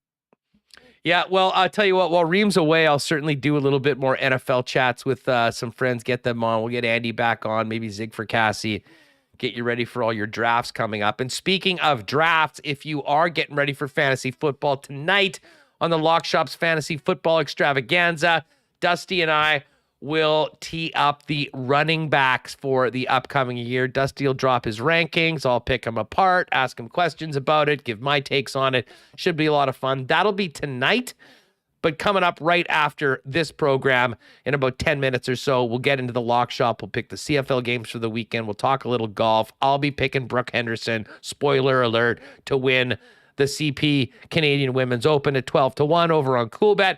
And don't forget, you can always use the promo code WST at Coolbet on your first deposit for a 100% bonus up to $200, courtesy of your friends over here at WST. Well, Remo, one and done. In and now out again. Have an awesome week plus out west. And who knows, maybe we'll even have a special appearance at some point checking in on your travels. Are you going to be going to any sporting events? Is that all part of the plan right now? Have you been able to negotiate that? No, I haven't been able to. The one thing on my radar, I keep joking to my wife about Ichiro's number is getting retired in Seattle, and I was trying to push for that, but I don't think that's gonna go down. While you're out there? Yeah, I mean, I'll be pretty close. So I was like, can we go? We went to Griffey's number retirement already. You did, actually. I dragged my wife to that. I'm like, come on, we went. You loved it. So we'll see. No, I'm not planning on going on any sporting events as of now. Well, good. You'll be that much more hungry to talk about it next Friday when you get back here on the program. That being said, maybe we'll have a little a check-in at some point over the course of the time, but very well deserved. Hope you and the fam have a great time going away. And Alex will be in again tomorrow. We'll put some sort of big sub and like challenge for people out until Alex shows his face on the program, but we will certainly do that. And yeah, that's, come on, we're always looking. And by the way, I can't remember, there was a number of people that were saying we needed Dubsy back on the program. Good news, Dubs is on tomorrow. He'll join us. We'll talk a little golf. Dubs has NFL takes too and more. So we need a little more Aussie on the program. Dubs will be here tomorrow. Hopefully, I think Marshall Ferguson getting us ready for the Bombers on Thursday. We'll get Weber on and Brandon Rowicki, pack a few more guests in as well. But Remo, have a great trip. We'll hook up. Obviously, I'll talk to you over the course of the way, but look forward to getting you back here next week. And thanks again to the sponsors for making Winnipeg Sports Talk a part of your day. And a big thanks to Mike McIntyre and our guy, A.K. Aaron Korolnek of TSN 1050.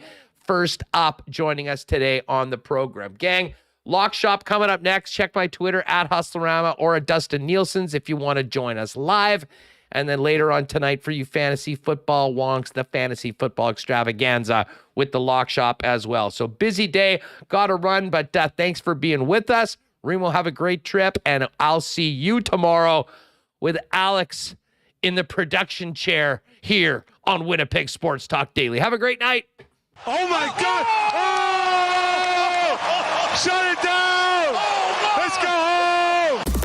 Thanks for tuning in to Winnipeg Sports Talk Daily. Make sure to subscribe on YouTube and your favorite podcast feed at winnipegsportstalk.com.